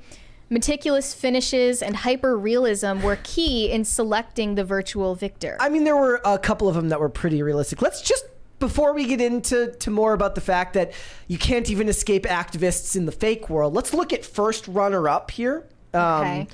This is Fox Valina. Sounds like a porn name, I but thought it was the same girl, Okay. just without a hijab. No. they kind of do have a similar face. And then this is your there's- third place winner who looks right out of an Instagram Yeah. picture. Yeah. Olivia C. She definitely looks like a girl who would live in Bushwick. Oh yes, absolutely. That's why she didn't win. If she was this age 10 years ago, she would be an even more hipster before hipsterism kind of died. Mm-hmm. Right. They said what truly impressed us was her personality and how she addresses real issues in the world, showing that she takes her role on the platform seriously. Remember when I said, I think last week, I said we need to go back to a time when the models had to answer the questions about like world peace but sounded really stupid? We need that back. We need them to sound dumb. Well, let's listen to her acceptance speech, also fully AI generated. Grateful for this opportunity. I love that they don't even try with the voice. Okay, the pictures might be realistic. Yeah. The voice sounds like she's guiding you to your next location on the GPS. Her mouth is definitely not synced up with the I am words. incredibly grateful for this opportunity to represent AI creators and to advocate passionately for the positive impact of artificial intelligence. This journey has been a testament to the power of innovation, collaboration, and raising standards to shape our future. Winning Miss AI motivates me even more to continue my work in advancing AI technology. There's something really nefarious about this. Of course. I mean, how can you not feel that Not way? even about the anti-human message of a lot of it, but just I can literally feel the OpenAI CEO behind the person programming this, typing out the message. Yeah. AI isn't just a tool. It's a transformative force that can disrupt industries, challenge norms, and create opportunities where none existed before. Silicon Valley has this coming to them too because they've loved calling themselves disruptors. It's annoying. I firmly believe that AI has the potential to revolutionize industries, solve complex problems, and improve lives worldwide. As we move forward, I am committed to promoting diversity and inclusivity Love the within hand the field, movements. ensuring that everyone has a seat at the table of technological progress. I also want to take a moment to express my heartfelt gratitude to my fellow AI creators. Your passion, dedication, and innovative spirit have continuously inspired me throughout this I competition. think the other faux creators get faux jealousy for not winning. Yeah. Yeah. They're programs upset right now. weren't as good. Each of you has brought something truly unique to the table, and I am deeply honored to have shared this transformative journey with such talented There's that word again. individuals. Journey. No, transformative. I think that's the third time I've heard transformative in this. Also, technically, they can't bring anything unique because all of this is just collating data as Yeah. it builds on something. So there's actually nothing unique about Where's any of this. the Invite credit to everyone the join thousands me of in women who embracing made the her limitless face? opportunities that lie ahead. Together, let's challenge the status quo and collaborate to harness the full potential of AI for a brighter and more inclusive future. Why does that word sound so evil these days? It's just used in everything. It's kind of impossible not to feel that there's something sinister about that. absolutely. Like, It she felt does have like- the right number of fingers, though, so that's great. She's got that going for her. But she should have thanked all of the women who amalgamated their data to create her. There's just They deserve the something credit. so sinister about the way that they talk about these things, which is it's just speech lingo.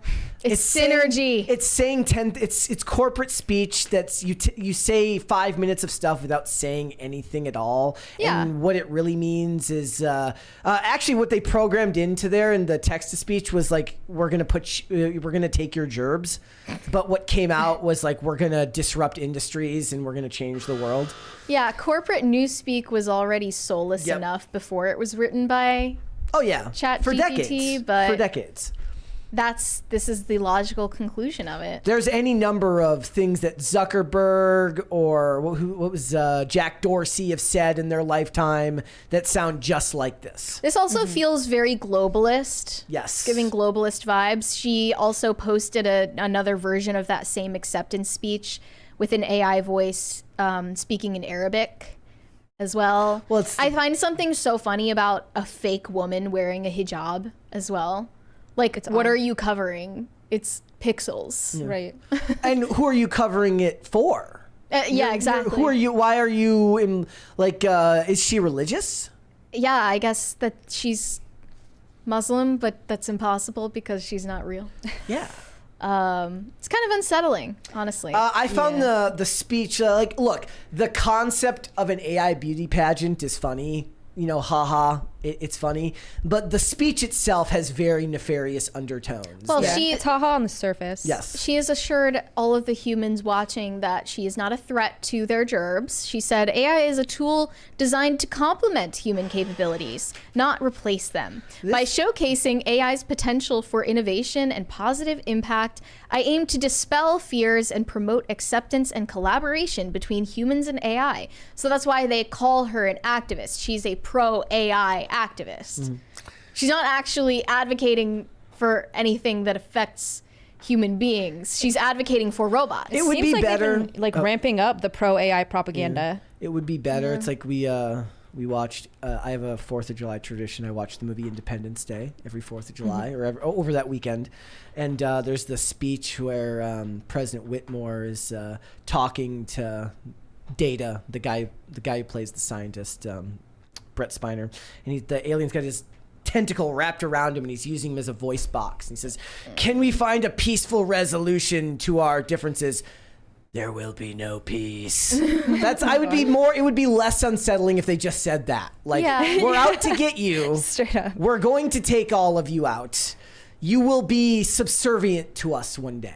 Yeah, I'm not into it. I'm not into the globalist, or the corporate vibes of all of it. And it's funny because with every era changing disruptive technology, there has simultaneously been a propaganda push essentially to get people to accept it. Yeah. But for AI, they don't really need people to accept it. It's coming whether you like it or not. And for the first time, the propaganda piece for the technology is the technology itself. Yeah. And what it sells to you is just too good to resist. And it's funny that the winner was a hijabi because so often these AI generated women are just porn bots. No, you can't escape virtue signaling even in the fake world. Yeah. Virtue Yeah. signaling is It's definitely a strategic, everything she said thing, was a I think. virtue signal. She said the phrase diversity and inclusion 5 times. You can't be diverse and inclusive naturally when nothing is real. I don't know. I just think You're not including a real person, you're creating a fake person. the most disruptive technology in the last century, in my opinion, was the birth control pill. Not even nukes. The birth control pill. And that's an unpopular opinion, but More than the internet, even? well, that would be the 21st century, in my Right, yep, opinion, when it yep, became you're right. widely accepted and widely used. But I just think the birth control industry didn't come and knock on the door and ask everyone if they were okay with it. It just showed up and it changed everything against our will. And Yeah. that's going to be the same situation when it comes to AI. There's not even really a conversation to be had about whether we should or shouldn't accept it. It's just going to be forced on you anyway by, as you said, the disruptors. The sad thing is like we've been making jokes about Haktua Girl and whether it's a psyop. I'd still rather the irreverent humor that comes out of culture come from a real person than having to one day laugh at Haktua, the AI bot, right? Like, you see that she got paid $30,000 to judge a bikini contest at a nightclub. Did she? Must be Oh my nice, goodness. right? But at least she's a real person. Yeah. Right? She's paying off those student loans. She has right her now. own story. She was a physical person that was at a nightclub with her friend who said something funny that went viral. Now everything after that you can boil down to internet this and internet that. But at least it's a living, breathing human. Right? It's harder to control. It just felt nice than when, AI, though. like, even though censorship has been a huge problem on the internet for over a decade now, it was still nicer to feel like it was occupied by real people and not like there were fake bots replying to me all the time. And I'm starting to lend more and more credibility to dead internet theory as time goes on. It's weird because like when we have the AI discussion when it relates to Hollywood, I'm very pro AI because I hate so many of the people behind the creatives scenes. are so insufferable it's that kind you of want like them to lose their germs. It's kind of like cutting off your nose to spite your face. Like Yeah. I'll invite the Trojan horse in if it means spiting the people that piss me off, which is not actually the right attitude to have. I think a little bit of empathy towards the idiots in Hollywood would probably go a long way, but I can't bring myself Well, to it's do it. not, you don't need to like feel empathy for them, but like just to be realistic, AI coming and replacing creatives is not going to give them the kick in the pants to be better at their jobs. They're just going to be displaced. There's a $20 there. Nate said, catching the end of the show live today. Did you miss me? How much for a party? We're getting close to it there. I don't actually know the full number. I was about to just go check that out. Are $25 away from a second party. We are getting there. Let's get there, guys. All right. Well, maybe we should finish up the super Let's chats. do it, and then on we that will bleak hang out note. until 5. Where did I leave off? Matt sent us $1 without a message. Thank you. Rhaegar Targaryen said dinks. Dinks. Yes, dinks. Boosted Yogi said at least she got the song right. She is a nasty girl. Yep. She is a nasty girl. The song was very well picked by her. I was just asking you, like, where did the whole phrase, like, I'm a nasty woman, where did that come from? Because I had no idea what you were talking about. You said in there were, relation like, to the Women's March? during the Women's March, they would hold up these signs in their protests that were like, I'm a nasty woman and this P word grabs back. Sounds related to and Trump. all of this stuff. I can Yeah, that's only a Trump guess thing. it's related to Trump. Yeah. Only Rosie O'Donnell. Matt said, have you guys seen Ronnie Radke's new song, All My Life? It's a country-esque pop punk song. He put Blair White in the video to troll people. LOL. I have not seen that or heard that, but I'll take a listen. Greg Duvier said, I was late to the live stream, but joined just in time just to see my cute cats on screen. They are You may adorable. get more of them. Let's go. Big super chat there from Nate. $50. Says, love the show. Oh, thank you. Nate. You have given us a second party. We appreciate that. Much appreciated. And then another there's 20 there from Rhaegar Targaryen. I don't see it yet. It says, Mary is correct. Women that go after older men have a power. It's called necromancy. Also, since we are remaking Time Bandits, I want a remake of Roots where Tobey Maguire plays the lead role of Kunta Kinte. Are you for that idea? Yes, let's do it. That's truly subversive. Andrew, you said regarding a super chat yesterday, which are you not doing? The retaking of Jerusalem for the Catholic Church or the sundress foot cam Bible reading only for OnlyFans? Because I can do without Jerusalem. What? How about just all of it? Yeah. All of that will be a no from me. Corey Anderson said Brett Cooper took that ugly wretch to task as well. I thought she said because I'm a horrible reader. I thought it said she took that ugly watch to task. I'm like, was she wearing a watch in that video? Look, I'm not gonna lie. Like, because of this show, I get like sent a lot of Brett Cooper's content, right? And she does these You mean things- in your algorithm? Yes. So she like reviews men's clothes, and it's actually really funny. I want to see like reviewing women's clothes. You should do this where she just like dunks on men's shoes or like says, these are good, these are awful, these are good. I'm just gonna buy the ugly ones. Well, I don't have strong opinions about that kind of Well, thing. you could do it with women's clothes. Yeah, I would feel stronger about women's clothes because I have to actually wear them. Zach Yandel said, "Hey lady, just because you were embarrassed about your wedding dress doesn't mean you should project." I mean, for all we know, that woman in the video isn't even married. She sound married, but maybe I'm wrong. Thank you. She didn't sound married.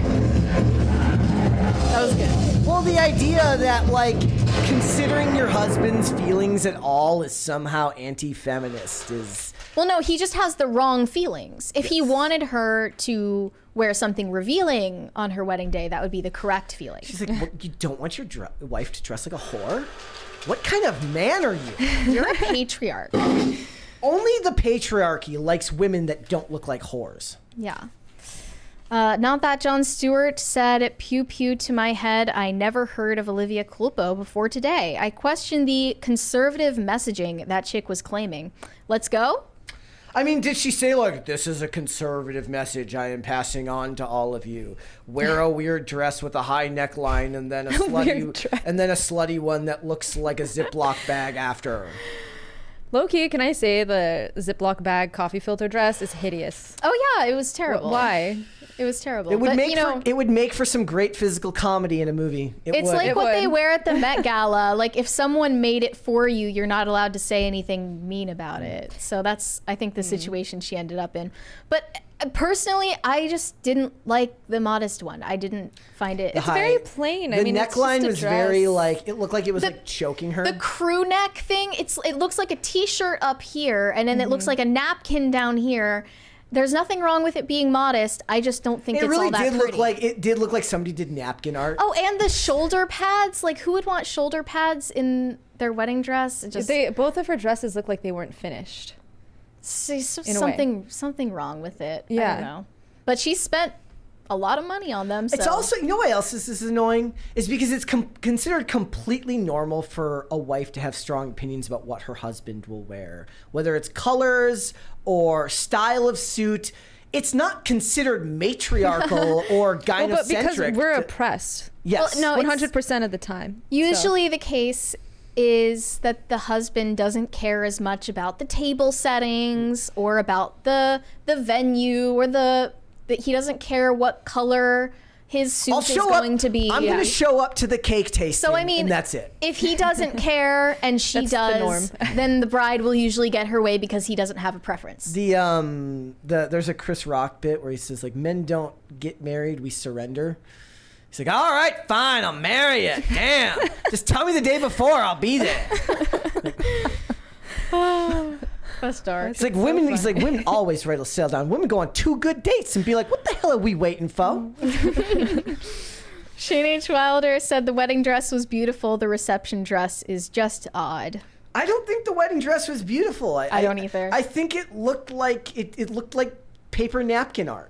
Yeah. With a blast radius. And like the idea that you have to actually move the pews farther apart to accommodate the dress walking down the aisle tells me that it's not exactly the most practical thing I've ever seen. Well, I didn't think about the fact that maybe it was designed for her. So maybe she didn't even get to pick. Like maybe she didn't even want to wear this dress. It was just a dress that's not very cute is the biggest crime here in my opinion.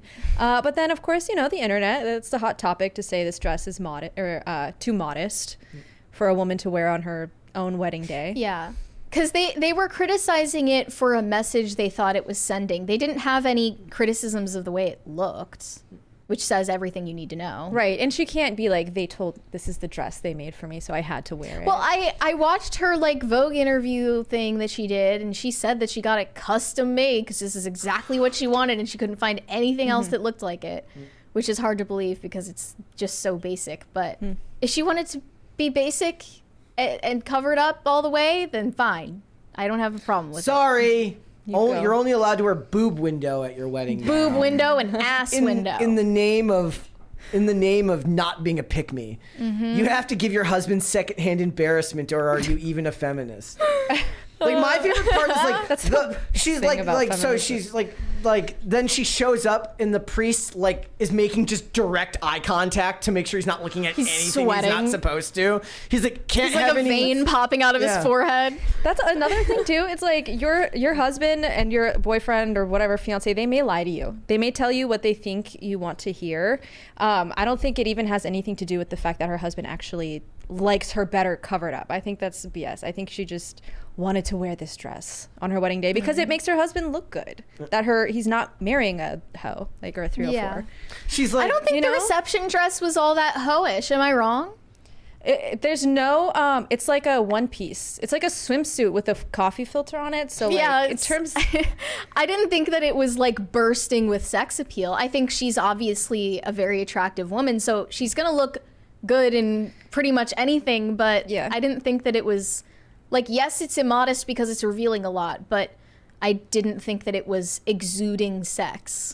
I don't either. I just thought it was like actually looks weird. like it's a fun dress, I guess. It looks like a tent flap a little bit, like Yeah, it's not giving what it was supposed to give. Not that Jon Stewart said PCU was way ahead of its time. Great movie. I have to watch. Maybe we could do that. We could review that in Idiocracy. I don't know if I should say this next one out loud, but let's just skip it in case. Sorry about that, Corey Anderson. Why? If you read it and think about it a little bit, you might realize. Omega Red fan said, "Happy Toby Tuesday." Happy Toby Tuesday. I actually just watched the first two Spider-Mans yesterday. First time? Oh, really? No, I've said the Tobey Maguire ones. Yeah. No, that's the one I grew up on. Like he's Spider-Man to me. So you just like rewatch them? Yeah, probably since like they came out. I just love it. It's just they're so not in high. It's like watching Smallville. They're just so not in high school. Oh yeah. Like in the first one, it's like you watch. How old was he? He's like, especially Kirsten Dunst just doesn't look like she's in high school to me. Yeah, she didn't look like that when she was in high school. Yeah. Toby, at least he does kind of have the baby face going for him, but very obviously in his mid-20s playing a high schooler, at least. That's okay. The best part of watching Smallville is Tom Welling, and you're like, yeah, you're not in high school, nor is anybody else in this show. I just love the fact that little kids are enamored with Spider-Man more than almost any other They are. superhero. They're I obsessed. did recently re-see the clip. I think Neon from Clownfish TV posted the clip where from the animated. I don't know what it's from. I never saw this episode where like Spider-Man reveals his face to like a little girl, and it turns out she's in like a terminal cancer ward. Yeah, I saw that clip too. Oh, was that real? I don't know if it's real or not. I don't know if it's from the animated series or what it was from, but I laugh every time I see that. It's the type of morbid humor that I enjoy. I like it. It's kind of heartwarming. It was supposed to be a joke? I mean, it's just played like for laughs. Like, haha, she's dying. I don't. It's not supposed to be. It's just, to me, that's just the Make-A-Wish Foundation taken to its logical extreme. Yeah, it is. It's very dark humor that I love. But I also thought it was wholesome at the same time, if that is real, if that's even real. There's rumbling. Sorry? Oh, he's in the chat says it's from the 90s cartoon. Okay, I never saw that episode. The rumbling said, let's say the wedding was $1 million and that was only 1% of their savings. Wouldn't that be modest for them but seem extravagant for others? I despise people that hate wealthy people, especially. I was telling you this before the show today. I said, I don't have a problem with complaining on its face about issues. I have a problem with woe is me. And complaints about the wealthy always stem back to woe is me. Yeah. Like, I can't have this, therefore nobody should be. It's like when they complained about the millionaires and the billionaires, right? They're like, we should tax the billionaires at this rate. I'm like, this country would spend every billionaire's entire earnings in less than a year on not even on the military budget, on any number of diversity programs in Pakistan. We got a 20 from Carnell. Mary, if you're interested in a show that makes commentary on women's clothing, I think you'd enjoy Chrissy Mayr's podcast, Nightlife. I mentioned to her that your fashion expertise would be great for the show. Well, I do only think about fashion and death, so that could be fun. To this day, still. I'll check it out.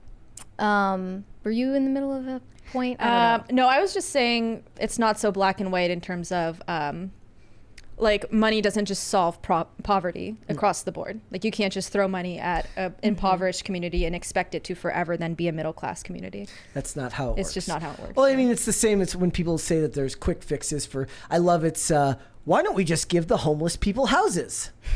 And I just, I don't even have the energy. Where do we even start? I don't even have the energy to be mad anymore.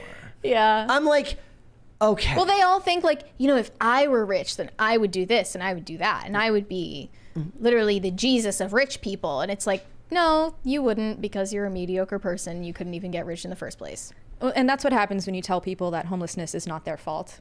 It's not that person's fault, and that it's always just like a lot of the time they're sometimes literally opting to be homeless. They get paid in San Francisco. They have 50% of the homeless population of America.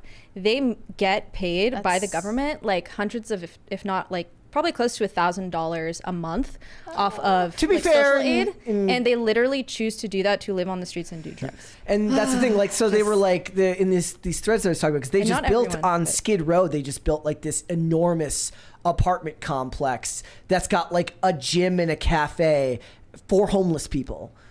Well, who lives in it? They're homeless. I think they're filling those home, like they're giving those. I don't know. They're just giving them away. I'm guessing it's by lottery, right? So you have to sign up for it, right? But it's like when they're talking about it, they're like, we could solve the drug addiction problem by giving them universal basic income. I'm like, okay, here's the thing. I was a drug addict for a lot of years. Do you know what you do when you get more money? You don't spend it on stuff you need. You spend it on more drugs. That's not how you fix the problem. Money doesn't solve that problem. Now, you can get into the weeds about how do you fix the problem. Is it mental health services? Is it putting them in jail? Is it sending them to rehab?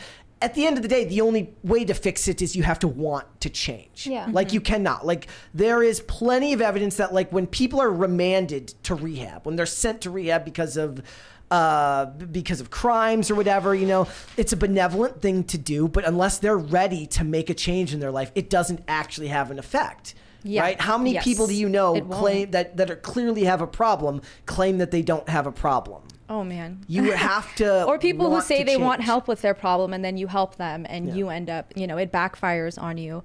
Have you guys ever heard of the YouTube channel Soft White Underbelly? I think so. It's one guy, I think his name is Mark or something, but it's really fascinating. He interviews, he does a bunch of interviews with like prostitutes and like the most inbred family in America and like just people that you would never hear interviewed. I think I saw the inbred family. Yeah, one. they're in West Virginia. Yep. Yeah, but sorry, I lost my train of thought. But what I was going to say is that he kind of did a case study on a transgender homeless man. And he's a man who says that he is a woman who lives on the streets in LA. And he was like, I will take you to rehab. I'll drive you around. I will give you a job so you can have your own income. All you have to do is say yes. For years, he has been trying to work with this person, and this person just refuses to go to rehab and says, I like my life. I like living on the street. I can do whatever I want. I have no schedule. This is my we got there's a 27 Canadian dollars. Says, Evan Gallis. Or you take the Canadian route and legalize all hard drugs. I go back and forth on that one a lot. It's a no from me. I don't have. But you already knew that. I don't have a fully formed idea on that as far as most of that stuff. I think that there's a lot of evidence that shows that one of the biggest problems is that people are dying from purity, like imperfections and impurities in the drugs that would be solved through government regulation. But to your they point, tried that I thought in Portland. To your point. No, yeah, and I'm not saying that it would work. I'm just saying that, like, Yeah.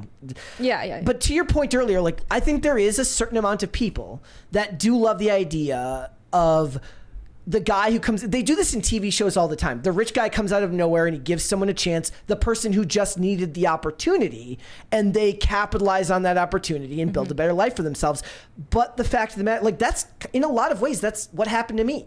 Like, getting this job was that after a fashion for me. I wasn't homeless. I had a job and I was working, but I wasn't excelling in anything other than... It was an opportunity. It was an opportunity that I needed to then capitalize on. Now, not everyone's going to get that, and that benevolent person does exist, but there's infinitely more homeless people than there are benevolent, business owners and wealthy people, and too many examples of people who have been given opportunities who then end up paying for their goodwill by being shortchanged by them. Like, do you ever see that story about the woman who like forgave the guy who murdered her mother, and then the guy got out of prison and then he killed her? Yeah, I remember. I've never heard of that. Like, toxic forgiveness and toxic empathy. Like, you to the can extreme. forgive someone, but it doesn't mean that you need to even talk to them. Or you can even just move on from it, and you don't have to forgive everyone for everything.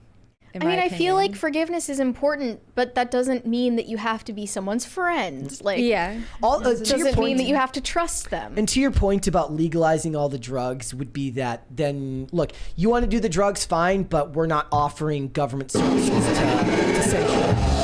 Right. Thank you. Yeah, the person is almost more important than the opportunity. You give a great opportunity to the wrong person, they could destroy it. You give the same exact opportunity to someone else. Not only can they like achieve it, but they might thrive and make something even greater out of it. Yep. All right. Corey Anderson said, I would go back in time right after the revolution and tell the founders to free the slaves and save us from BLM and put the Second Amendment in clear language. Oh, that's that meme where it's like women, like if they could go back in time, I'm your daughter. Men, if you could go back in time, rewrite the second one as if it's for children. Rewrite it. Or just holding a gun up to the first, like the first animal that like grew legs to walk on land. Rukov said, Mary, if your opinion on wedding dresses didn't matter, I would not be watching. Fair point. Like, I guess it matters to some degree, but I don't think Olivia Culpo cares what I think of her wedding dress. And she shouldn't. Shane H. Wilder said, AI beauty pageants, thanks, I hate it. Same. He also said that third place winner looks trans. I'm surprised they didn't win. Seriously, can we stop with this shit? Well, on the oppression scale, they didn't rate high enough. Sorry. Zach Yandel said, bullet point what a normie is. It is a vague term. Okay, now we need to define normie. I mean, we've gotten into this before because I consider myself in many ways to be a normie. You're not, so we're just not even going to get into We've that. had this literal conversation. You're not. I desire. So you deleted the Twitter app off of your phone, so maybe you can. I can only use rehabilitate. Twitter at work now. I can tweet at work, but for at least for the week, that wasn't like a permanent making a statement thing. Just for the week, I felt like I was spending too much time on there. There are other things that I could be, giving my attention. Yeah. Dopamine addiction is real. I keep getting ads about like how to break from dopamine addiction. I'm like, I need to put my phone down. In my worst phases, what I notice is like it's already impossible for me to watch something like in a row. I switch from show to show obsessively. I have no attention span, and I will notice in phases where it gets worse. It's coupled with like consistent anxiety and the inability to sit still, which has been high lately. So the best way to do that is to try to detox from some of that dopamine addiction. And look, like I said, I will just read a bunch of threads that just make me angry. Who is this benefiting? The person who has no Twitter doesn't know that people are using these stupid phrases and having these stupid discussions is no worse off in their life, is arguably happier and no less intelligent because they didn't read your thread about how Miami Vice is propaganda. I need not have that in my life. Propaganda. I think I can only define a normie in terms of what they're not or what they don't do. So like a normie definitely doesn't have an account on Twitter. Yeah. Or maybe not even Reddit. Definitely. They have Reddit is a little more They have normie. an Instagram. They have an Instagram. They have a TikTok, but they only use it to scroll. They're on Bumble. Dark Horse Productions is right. Twitter never gives me dopamine. It just worries and angers me. That's true. Like, it doesn't even give you good emotions. It just makes you angry, right? Or annoys you. I think what it does to me more than angering me, it just detaches me from everything I'm seeing, which is maybe worse. But yeah, Shane H. Wilder said she's a threat to our hijabs. Red Snow said, sorry I'm late. Praise be to Space King. And to you as well. Let me see here. Brewmaster Monk said Uncle Ted is rolling over in his grave. AI will destroy nations. We need serious conversations about a modern Luddite movement. Well, becoming a Luddite now is definitely not gonna do anything to change the trajectory we're on, but I understand where it comes from. The idea that they say people don't want freedom, they want a benevolent dictator. That's me. Basically, I'm people. Your best case scenario with AI is that you end up with the machine version from Person of Interest rather than the Samaritan version, and you get a benevolent dictator. Yeah. All right. DCNC said Metatron has done videos on rollerblades, the Pope, and coffee or whatever. I don't know if I buy that. Has he done videos on rollerblades? It doesn't seem real. Nate said that's a damn good Chris Rock impression, Brett. Listen to Yeah. I didn't know who you were talking about until I just realized by the inflections in your tone. Yeah. It's kind of racist, actually. Yep. You're using AAVE as a white person, and that's very offensive. It's like when they talk about Aquafina doing a black scent. It's so annoying. Yeah. It's not racist, it's just annoying. Evan Gallis said, after some thought, I think Mary's logophobia is probably an autistic trigger. So you said somebody told you Did I just get diagnosed? Well, I mean, I would say that like 70, you know how they say like 90% of statistics are made up on the spot? I'm going to make one up right now and say that 90% of autism that's talked about these days is self-diagnosed on the internet. Yeah. Look, I don't think I have autism. Thank you very much. It is true. It's like when people say they're autistic, it's like you're not autistic. You're just an asshole. I love how this person had the audacity to be like, look, you don't have a phobia, but you are autistic. How do you feel about logophobia? Mary has a fear of I can't even explain it. End credit logos. Like when the movie ends or like the episode of the show you're watching ends. Take a shot. You see the studio logo come up. Oh, like at and the it has very end of the credits? MTV. Yeah. If it has like the ambient noise or whatever while the logo is on screen. Do you ever see The Simpsons? It just makes me really uncomfortable. Dun dun dun dun dun. Yeah. Okay, It's terrifying when you do it. It's like more terrifying. Well, when did you know that happens. in Japan it's actually very rude to leave a movie theater before the entire end credits are done? So I you did just not. have to sit there and stare in silence. Saw a funny That thing would be today. hell for me. WWE is going on a tour of Japan, and they're like, Logan Paul will not be coming here for this trip. He's got prior commitments, and it's got the meme. It says like, the people who know, the people who don't know, and everyone in the know knows why Logan Paul isn't going to Japan. Yeah. Shane H. Wilder said, beautiful compared to the reception dress. That train was overboard. Then again, a t-shirt and jeans looks better than that reception dress. You know, maybe what it was is she just really doesn't like people standing close to her. So she's like, keep a distance. It's social distancing, really. She's just trying to keep herself safe. She doesn't want to get sick on the honeymoon. What it is. Not that Jon Stewart said that's basically what Mr. Beast does, and they still complain. Yeah, they do. They get. I mean, there's people on both sides of the aisle like, why doesn't he build houses in America? I'm like, because it would take 10 years and you'd have to grease the wheels of 10,000 politicians, and the money would end up getting sunk into a bunch of stuff that doesn't matter. Mm-hmm. Evan Gallis said, oh, I already read that one. Shane H. Wilder, would Mary's death expertise be good for nightlife? Do both. This is a pretty dress.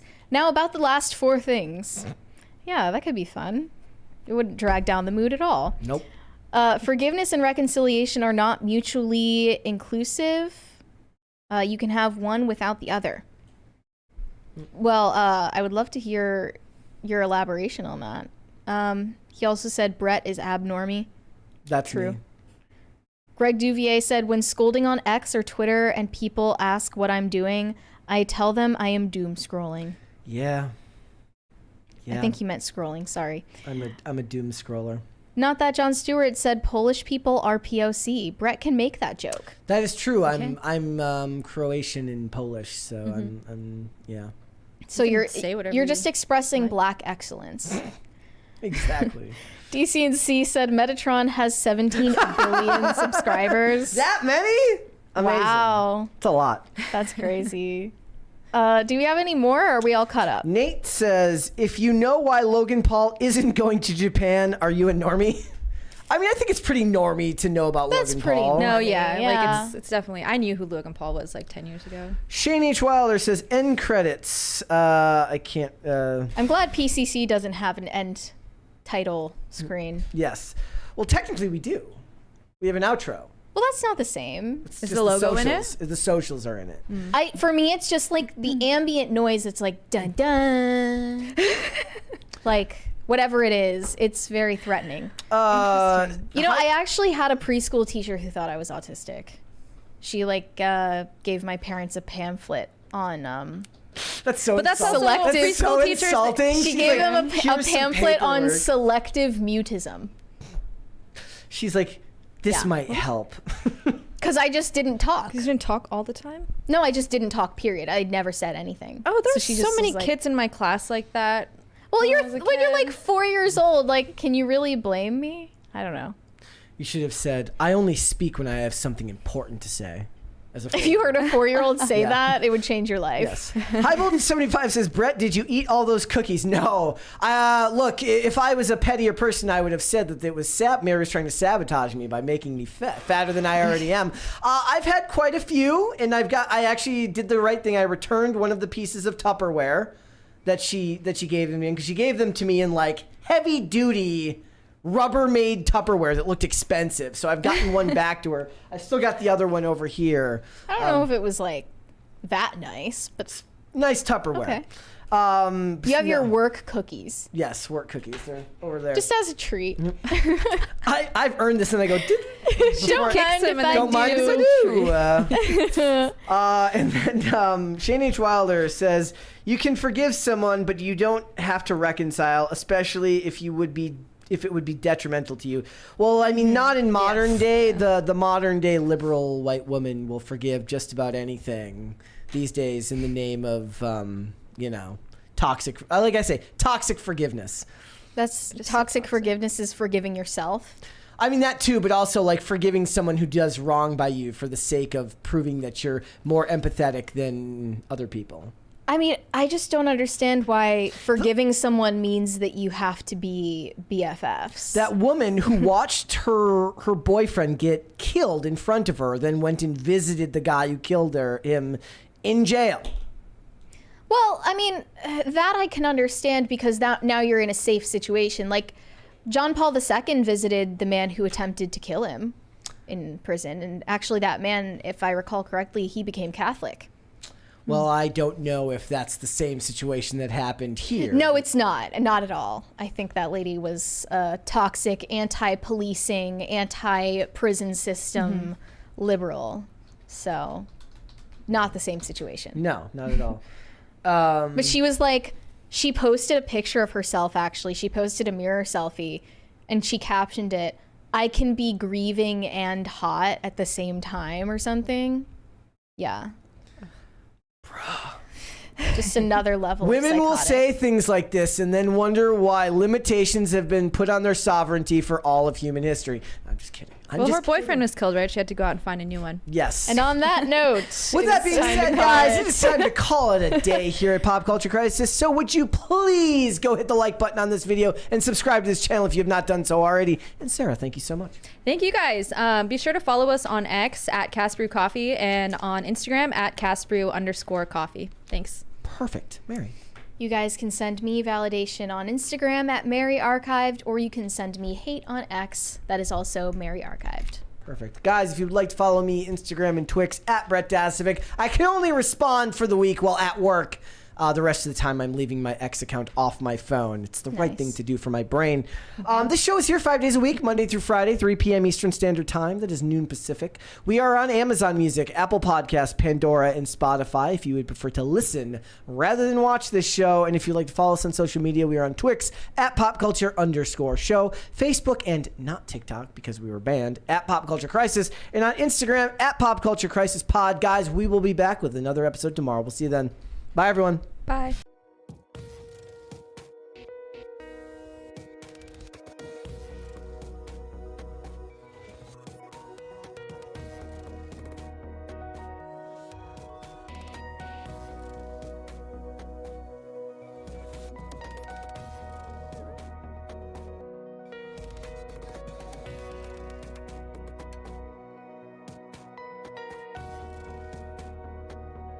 post-credit scene because I missed that one here, guys. The Manic Mustache says, late as always and apropos to necromancy, my wife is 3 years younger than my daughter. Step it up, Toby. See you tomorrow, guys.